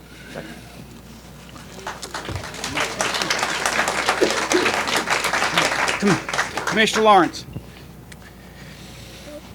Well, thank you, Mayor, for explaining that. That is a big concern, obviously, that it can totally undo everything we're doing on this land use plan if the cities believe or think they can do whatever they want. I didn't really have, my comment wasn't really addressed to that, but I do want to thank, it's getting late, I want to thank everybody for coming out tonight. I'm not going to speak very long, I just want to point out one thing, but I do want to thank you all for coming out, and regardless of which position you are on this, thank you for all your input. I think I've gotten more input on this particular subject than anything else that I've been a part of since I've been a commissioner, and that's what county government should be about. You should all be involved in your government, and we appreciate that very much. There's really one simple question I think this boils down to from a county government budget standpoint. And before I ask the question, I'm just going to point out a couple of numbers. This year we have budgeted $13,622,000 in our county highway fund. That's how much money we've got to fix all the roads in the county. $13,622,000. We hired a consultant who told us 2 years ago that we're already $140 million in the deficit for infrastructure costs around Williamson County. So that means today, if we don't build one more house today in the county, we need $140 million to fix the roads that we got. And we got $13,622,000. So we don't have, and we have no way of making up that deficit. We don't have a funding source for that. So if we add an additional 50,000 homes or 60,000 homes out in the county, all that's going to do is make that deficit go even higher. And there's no way we're going to be able to fund that without a massive tax increase of some type to develop some type of fund, and that's not going to be very popular. So the question is, does it make sense for us to continue to allow building out on these county roads? And you guys have been on these roads, Clovercroft Road, Sneed Road, Arno Road. You know these roads aren't adequate right now to meet the demand that they're getting. And we don't have the money to fix them. And so putting more homes out there, it's only going to get worse. So does it make sense for us to continue to allow all that building on roads that aren't adequate for them and we don't have the funding for it? Or does it make sense for us to try to push that development back towards places in the county where we do have the infrastructure? And that's the underlying question for me. That's what I wrote in the paper this week. It's a county budget issue that we just can't solve. So we have to do something different than what we're doing now. Thank you, Mr. Chairman. Commissioner Story. So, to kind of piggyback on what Greg's talking about, when we talk about does growth pay for itself, it clearly doesn't. Otherwise, we wouldn't be adding to the debt every time we meet. So that's one issue. But the other issue is when we do try to align the cost of growth with the drivers of growth, some of the same organizations that are pushing the opposition of this were pushing against the opposition for aligning the cost of the growth with the drivers of growth. So again, it's kind of an uphill battle that we're constantly kind of battling. And again, when I look at some of the roads across the county, these are paved wagon trails, right? You know, that everything kind of has grown up around. And when you look at the map of where we currently are, I think we're over 65 to close to 75% of the county is already zone 1 to 5 in one form or another, whether it's through preservation or rural development. We're already close to 70% of 1 to 5. And and I don't see the exact numbers, but when you looked at the map up there, it showed that big block of green is almost exclusively to the west. So you've got two issues. You've got everything moving to the on the east side is where all the development is coming. So you have all the traffic coming east going into Franklin is coming through the same areas that we're allowing the densest amount of development. So it's compounding all the issues of traffic, of quality of life, of losing the rural preservation. And then you've got an issue where the west side of all the areas that are 1 to 5 are now subsidizing the 1 to 1 areas, because just the past year and a half, this body's approved 3 schools on 65 or east of 65. So all of that, all the money from the county is going towards all of these highly density, all these areas that are kind of driving all the development. And even from a standpoint of, I am 100% with property rights. You guys work your tail off for what you've got. I completely understand that, and I am with you. But your neighbor also has that same right as well, and so that's where we have to find the balance between your 100 acres and your neighbor's 100 acres. If your 100 acres turns into 100 homes, how does that change the person that was next door that didn't necessarily that wants to kind of maintain that? So, so I don't want this to be turned into a one side versus another. This is a county issue, and so this is something that's going to affect everybody one way or the other. I think what we've planned here is something that meets in the middle. It standardizes the entire county, which again is already primarily or majority 1 to 5. It pretty much levels the playing field in terms of what you've got, where the growth goes, where it equitably goes across the county, and it pushes it more to where all the infrastructure is readily available, and it cuts down on traffic and whatnot. So I appreciate everybody here, but that's kind of my stance. Thank you. Commissioner Sturgeon. Thank you, Chairman. I'll try to be concise. The mayor was talking about the discussion over the urban growth boundaries, and I just wanted to ask or encourage that those people who have land in the unincorporated county should also be part of the process, because I watched in Southern County with an annexation that went way outside of the urban growth boundary, residents that live in unincorporated county going, wait a minute, I want to live in the country. I thought I always did live in the country, and now I find out there's going to be a development in my backyard because this municipality has legally annexed land that's gone way outside of the urban growth boundary. They were taken by surprise. They were dumbfounded that they lived in the county and they were going to end up with a city in their backyard. So please include them too. Commissioner Landrum? Yes, mine is very quick. I had a couple of constituents ask specific questions about different ways and different things that could happen. I wanted to be sure, just for the record, that I reviewed them. Staff has done a great job of getting those answers back to me, and they'll be addressed during the zoning portion if this passes. So I wanted to be sure they had been addressed. Thank you. Commissioner Williams. Final statement. In my history on the commission, I originally represented the 10th, sat next to Commissioner Landrum, which is the northern half of Franklin. Now sit in the 9th and represent 95% unincorporated district. The commonality between those two districts, the most used phrase I ever heard was, "Don't allow us to become Atlanta." Yeah. All right, you have an opportunity to put that plan into motion tonight.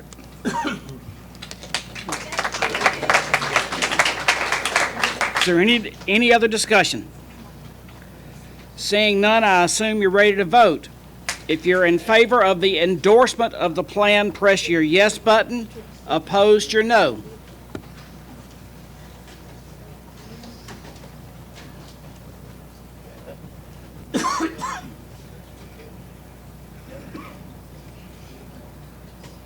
Anyone wishing to change your vote, do so at this time. Record the vote, Ms. Anderson. Okay, 22 yes, 0 no.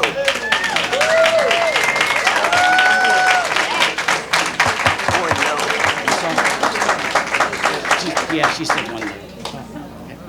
22 yes, 1 no. 22 yes and 1 no. We will now take a 5-minute recess and then resume our business.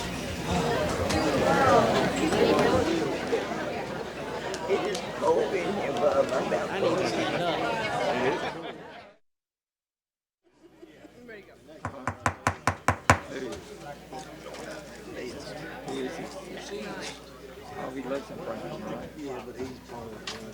We're back to elections and appointments.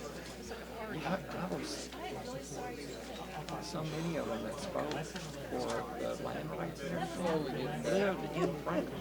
And I'm going, how do you have any land rights? How do you have a big farm? You can't stand up here and yeah. Call the meeting back to order. We will now get back to our agenda. Top of page 2 with elections and appointments. We've covered, I think 7 out of 29 resolutions have been covered so far, so we got a long way to go, so we'll try to move as fast as we can. Elections and appointments for the county mayor, regional planning commission, term expiring 3/24, 4-year term expiring 3/24, term expiring Dan Crohan, nomination Dan Crohan, term expiring Eddie Sanders, nominee Eddie Sanders, term expiring Brian Richter, nominee Brian Richter. Entertain a motion. Got Commissioner Smith the motion, Commissioner Tunnicliffe the second. All in favor, say aye. Aye. Opposed? Passes. Emergency Communication District Board of Directors, Districts 1 and 2 representative, term expiring in March of 24. Ken Bryson, nominee Ken Bryson. District 4 and 5 representative, term expiring Presley Hughes, nominee Presley Hughes. Entertain a motion. Move for approval. Second. Commissioner Lawler's the motion, Commissioner Jones the second. Dwight Jones. All in favor say aye. Aye. Opposed? Motion carries. Health Board, Consumer Health Representative, 4-year term expiring in April of 24. Term expiring Cindy Howes, nominee Cindy Howes. Commissioner Smith the motion, Commissioner Osbrooks the second. All in favor say aye. Aye. Opposed? Motion passes. Highway Commission Southwest District Representative, 2-year term expiring in March of 22. Term expiring Wayne Davis, nominee Wayne Davis. Southeast District Representative, term expiring David Coleman, nominee David Coleman. Entertain a motion. Move for approval. Second. Commissioner Dwight Jones the motion. The second was Commissioner Rainey. All in favor say aye. Aye. Opposed? Motion carries. Industrial Development Board, 6-year term expiring in March of 26. Term expiring Diane Ellis, nominee Diane Ellis. Term expiring Burgess Oliver, nominee Burgess Oliver. Term expiring Dan Parsons, nominee Dan Parsons. Entertain a motion. So moved. Commissioner Smith the motion, Commissioner Rainey the second. All in favor say aye.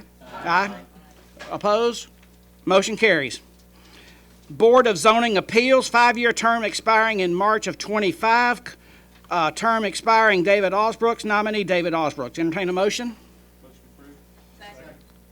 Commissioner Story the motion and Commissioner Lawrence the second. All in favor say aye. Aye. Opposed? Motion carries. Next we have the consent agenda. Is it loaded? It's, entertain a motion for the consent agenda. All we have are notaries.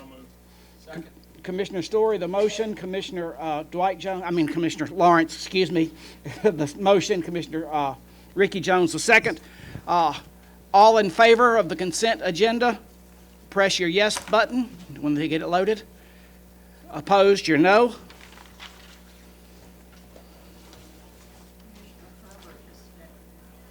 Okay. All right, can you mark Commissioner Herbert? Okay, Commissioner Hudson. All right. Anyone wishing to change your vote, do so at this time. Record the vote, Ms. Anderson. Consent agenda passes. Next, we have zoning.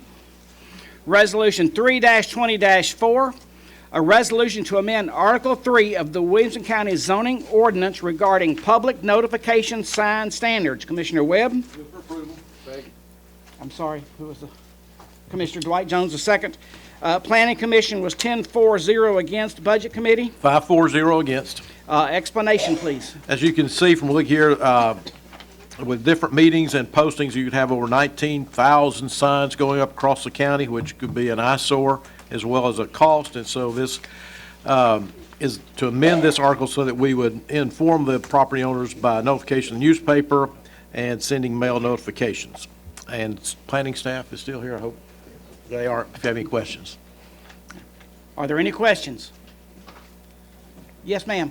We need to open the public hearing. It's a zoning ordinance amendment. Oh, there's no public hearing on the agenda, so I didn't know that. Well, we need to, I don't know if we need to speak, but you need to open it as a public comment. Okay, did we advertise a public hearing? Are we? Yes. Oh, all right, so, okay, so at this time, we'll open a public hearing for public comment on the zoning change. Are there any comments on the zoning change? Going once, going twice, public hearing is closed. Thank you. Now, back to the motion. Are there any questions on the resolution? Commissioner Mason. Question. Hang on, let me get you. My understanding. Now, there you go. So my understanding is the vote is to not do the signs, but yet, am I correct that each individual landowner that's affected will be sent a direct mailing? That is correct, yes. Okay, so they will have direct one-on-one contact, not just read it in the paper, hear it on the news, visit a website? That's correct. Each owner will receive something in the mail notifying them. Thank you. Commissioner Smith. Question for Mike. Normally, the signs go up on adjacent properties as well. Will adjacent property owners be, they may be affected as well, but if not, would they be notified? Yes, sir, that's a good question, and the zoning ordinance actually requires adjacent properties as well as affected property owners to be notified, and so adjacent owners would also receive a direct notice. Thank you. Are there any other questions? Seeing none, I assume you're ready to vote. If you're in favor, press your yes button. Opposed, your no.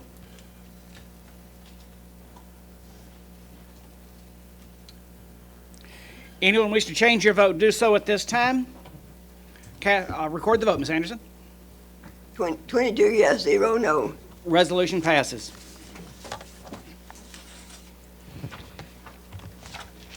Let me get my stack of paper straightened out, sorry. Resolution 3-20-2. Resolution requesting intercategory transfer to ensure salary sufficiency in certain major categories. Commissioner Tunnicliffe? Move for approval. Did that Commissioner Story the second? School Board was 10-4-0 against. Education Committee didn't meet. Budget Committee? 5-4-0 against. Explanation, please.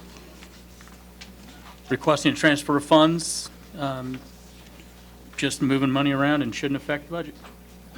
Are there any questions? Seeing none, I assume you're ready to vote. All in favor, press your yes button. Opposed, your no.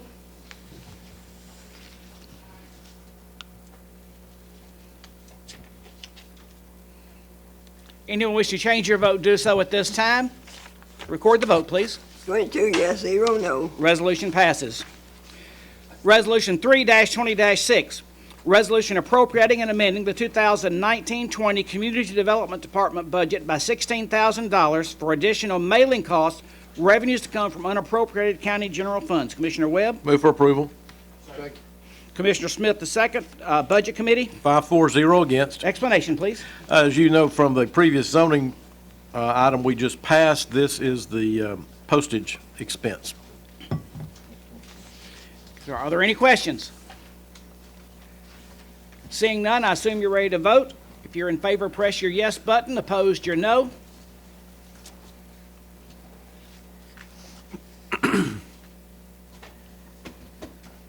Anyone wish to change your vote, do so at this time.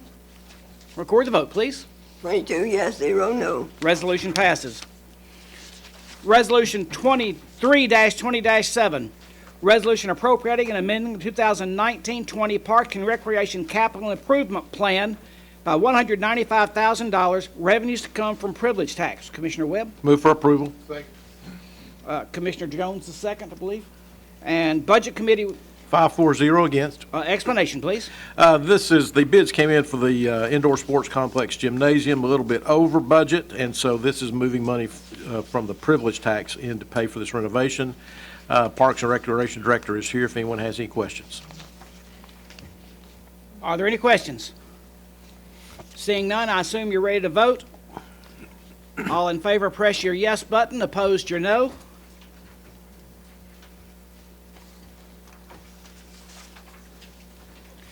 Anyone wish to change your vote, do so at this time. Record the vote, please. 22 yes, 0 no. Resolution passes.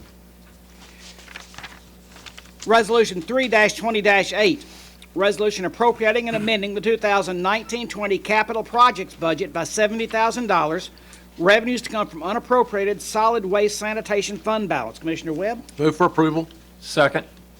Commissioner Ricky Jones the second. Budget Committee? 5-4-0 against. Explanation, please. This is moving funds in order to fix the leaks in the waste management office area. Are there any questions? Seeing none, I assume you're ready to vote. All in favor, press your yes button. Opposed, your no.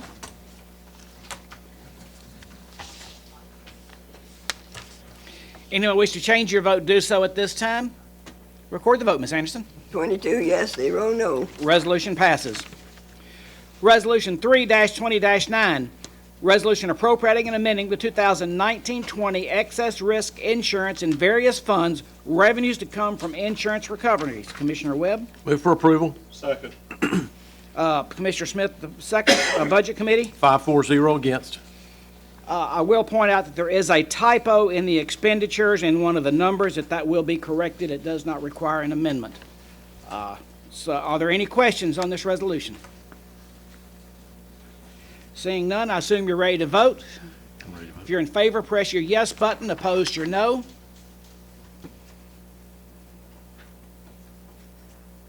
Anyone wish to change your vote, do so at this time.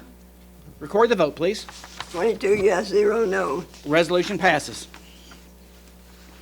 Resolution 3-20-10, resolution appropriating and amending the 2019-20 juvenile services budget by $20,000, revenues to come from participant fees and detention contracts. Commissioner Aiello? Move for approval. I'm sorry. Commissioner Dwight Jones II. Law Enforcement and Public Safety Committee? 5-4-0 against. Budget Committee? 5-4-0 against. Explanation, please. Speaks for itself, really. It's amending the budget with participant fees and detention fees from contracts. Are there any questions? Seeing none, I assume you're ready to vote. If you're in favor, press your yes button. Opposed, your no. Anyone wish to change your vote, do so at this time. Record the vote, please. 22 yes, 0 no. Resolution passes.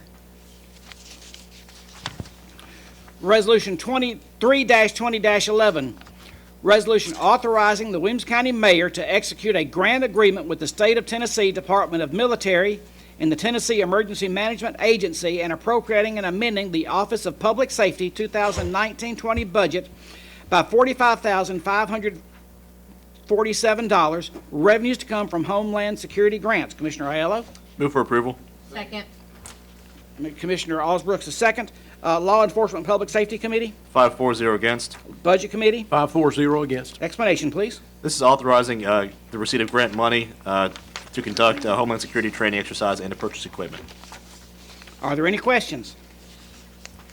Seeing none, I assume you're ready to vote. If you're in favor, press your yes button. Opposed, your no.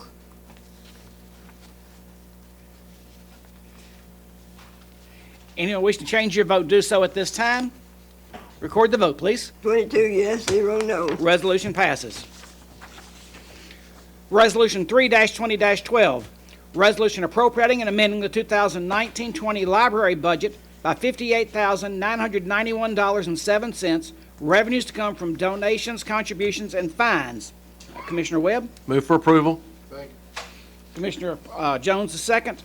Library Board? 7-4-0 against. Budget Committee? 5-4-0 against. Explanation, please. As you can see, this is amending the budget by taking donations and fines and having the expenditures for media and other materials at the library.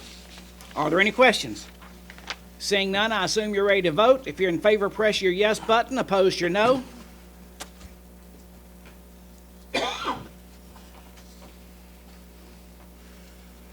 Commissioner Lawrence. Any wish to change your vote, do so at this time.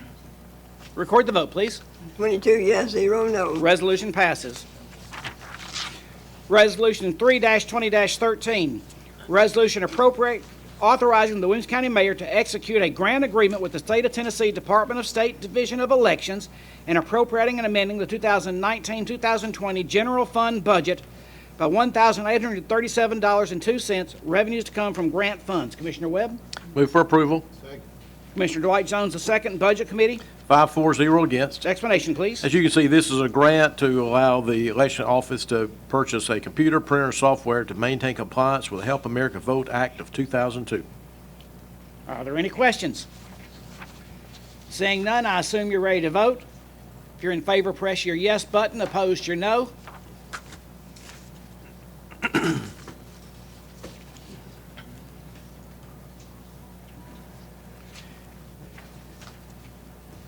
Anyone wish to change your vote, do so at this time. Record the vote, please. 22 yes, 0 no. Resolution passes. Resolution 3-20-14, resolution appropriating and amending the 2019-20 County General and Highway Department budget and for educational incentive salary supplements, revenues to come from state funds. Commissioner Webb? Move for approval. Commissioner Dwight Jones, the second. Budget Committee? 5-4-0 against. Explanation, please. This is a grant from the state of Tennessee to pay the folks on our staff for completing the Certified County Financial Officer Program. Are there any questions? Seeing none, I assume you're ready to vote. If you're in favor, press your yes button. Opposed, your no.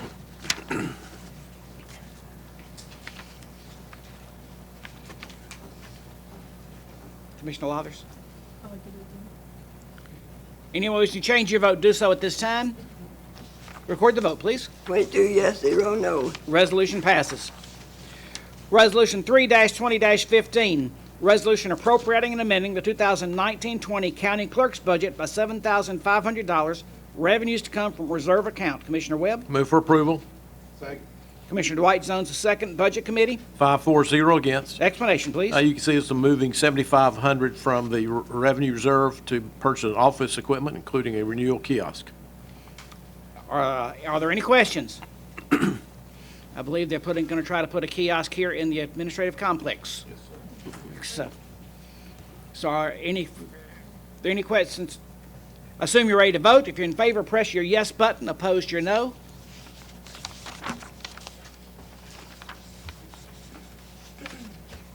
Anyone wishing to change your vote, do so at this time. Record the vote, please. 22 yes, 0 no. Resolution passes. Resolution 3-20-16, resolution appropriating and amending the 2019-20 Sheriff's Office budget by $1,500, revenues to come from state litter grant funds. Commissioner Aiello? Move for approval. Second. Commissioner Lathers, the second. Law Enforcement Public Safety Committee? 5-4-0 against. Budget Committee? 5-4-0 against. Explanation, please. This is to reflect that the actual money received in the grant was $1,500 higher than originally anticipated. Are there any questions? Seeing none, I assume you're ready to vote. If you're in favor, press your yes button. Opposed, your no.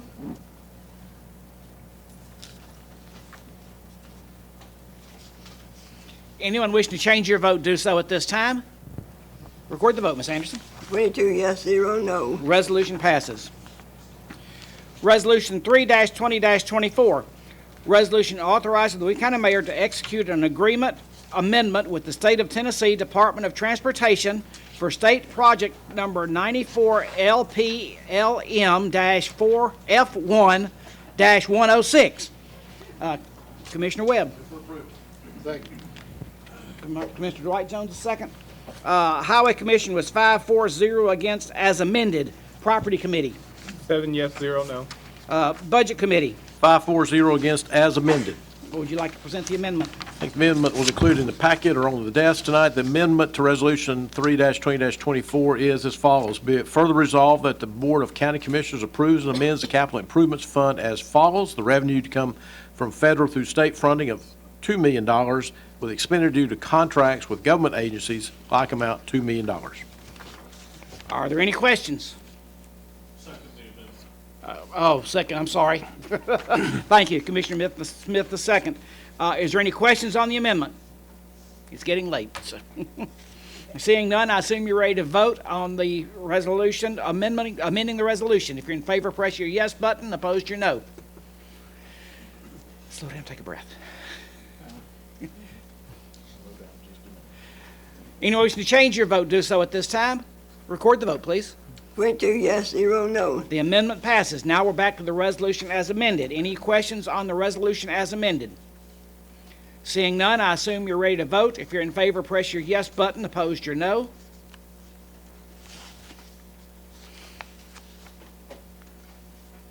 Matt? Anyone wish to change your vote, do so at this time. Record the vote, please. 22 yes, 0 no. Resolution passes.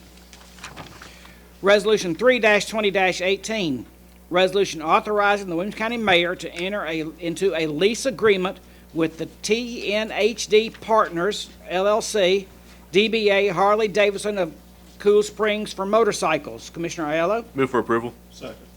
Commissioner Smith, the second. Law Enforcement Public Safety Committee? 5-4, 0 against, as amended. Budget Committee? 5-4-0 against, as amended. You want to commit the amendment, please? Sure. As amended, replacing all references of Harley Davidson of Cool Springs to Moonshine Harley Davidson. Second. Commissioner Smith, the second. Any questions on the amendment?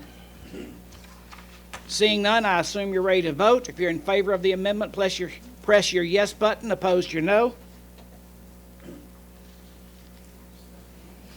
Anyone wish to change your vote, do so at this time. Record the vote, please. 22 yes, 0 no. The amendment passes. Now we're back to the resolution as amended. Any questions on the resolution as amended? If you're in favor, press your yes button. Opposed, your no.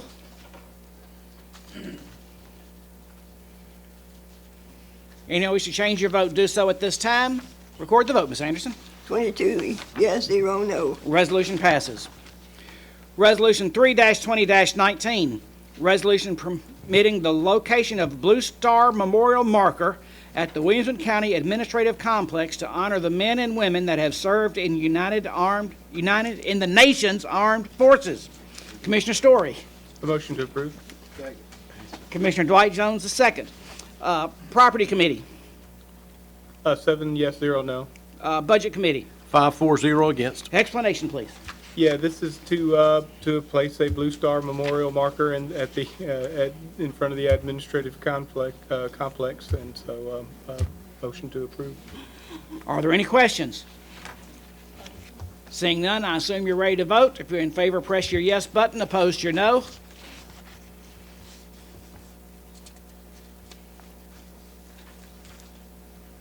Anyone wish to change your vote, do so at this time. Record the vote, please. 22 yes, 0 no. Resolution passes. Resolution 3-20-20, resolution authorizing the Williamson County Mayor to grant a right-of-way easement to Vulcan Material Company. Commissioner Story. A motion to approve. Second.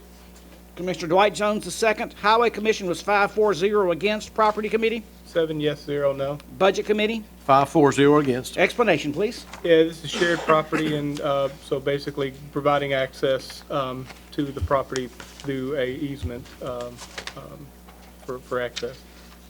Are there any questions? Seeing none, I assume you're ready to vote. If you're in favor, press your yes button. Opposed, your no.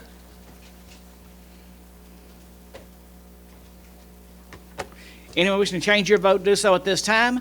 Record the vote, please. 22 yes, 0 no. Resolution passes.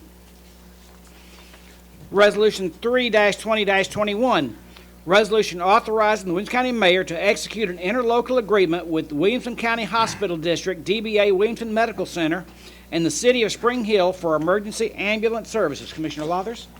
Move for approval. Second. Commissioner Mason, the second. Law Enforcement Public Safety Committee, 5-4-0 against. Budget Committee, 5-4-0 against. explanation, please. Obviously attached is the interlocal agreement, which lays out the purpose, authority, designated provider and service area, services, ambulance units, facilities, et cetera, for Williamson County to take over, provide emergency medical services in Spring Hill. We have some Spring Hill people here. I'd love to hear their comments. Hello, Commissioner Mason. Are there any questions? Commissioner Webb. I just want to note, Mr. Chair, there's been a long time working on this, and so a good job to Alan, Bill, and Todd. I think they're all three still here. Thank you very much. It's for our southern part of the county. It's taken a long time to get done, so I appreciate their hard work on this. Thank you. Commissioner Mason. And I will add, there was a lot of confusion whether or not this would cover also the Murray County side of Spring Hill, or if the ambulance service would stop at the county line. This does include the entire city of Spring Hill, and that's all included in the interlocal agreement. So this should enhance ambulance services to all of Spring Hill and hopefully provide better access and medical care for our residents. Thank you. Any other comments? Question. Seeing none, I assume you're ready to vote. If you're in favor, press your yes button. Opposed, your no.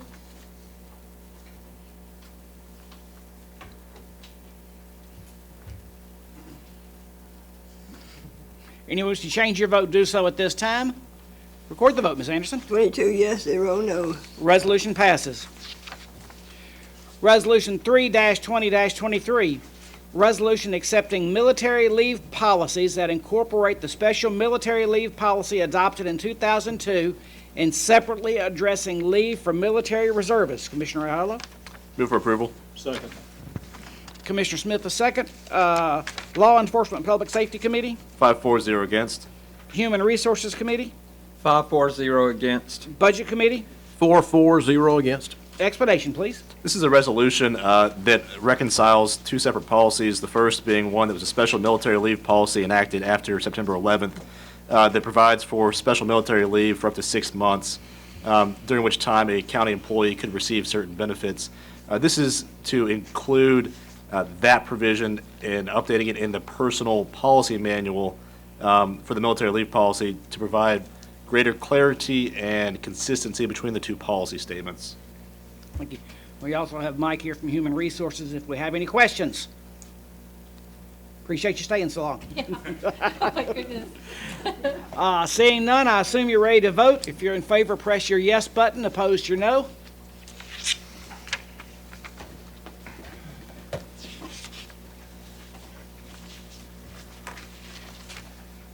Anyone wish to change your vote, do so at this time. Record the vote, please. 22 yes, 0 no. Resolution passes. Resolution 3-20-25. Resolution authorizing the Williamson County Mayor to grant a non-exclusive easement and temporary construction easement to HB&TS Utility District of Williamson County, Tennessee, for the installation of a water line. Commissioner Story? Motion to approve. Commissioner Dwight Jones, the second. Property Committee? 7 yes, 0 no. Budget Committee? 5-4-0 against. Explanation, please. As stated, it's to provide access to, as through easement for the installation of a water line. Are there any questions? Seeing none, I assume you're ready to vote. If you're in favor, press your yes button. Opposed, your no.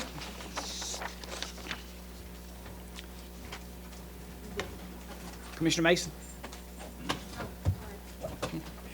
Anyone wish to change your vote, do so at this time. Record the vote, please. 22 yes, 0 no. Resolution passes. I believe that concludes our agenda. Entertain a motion. Second. We are adjourned.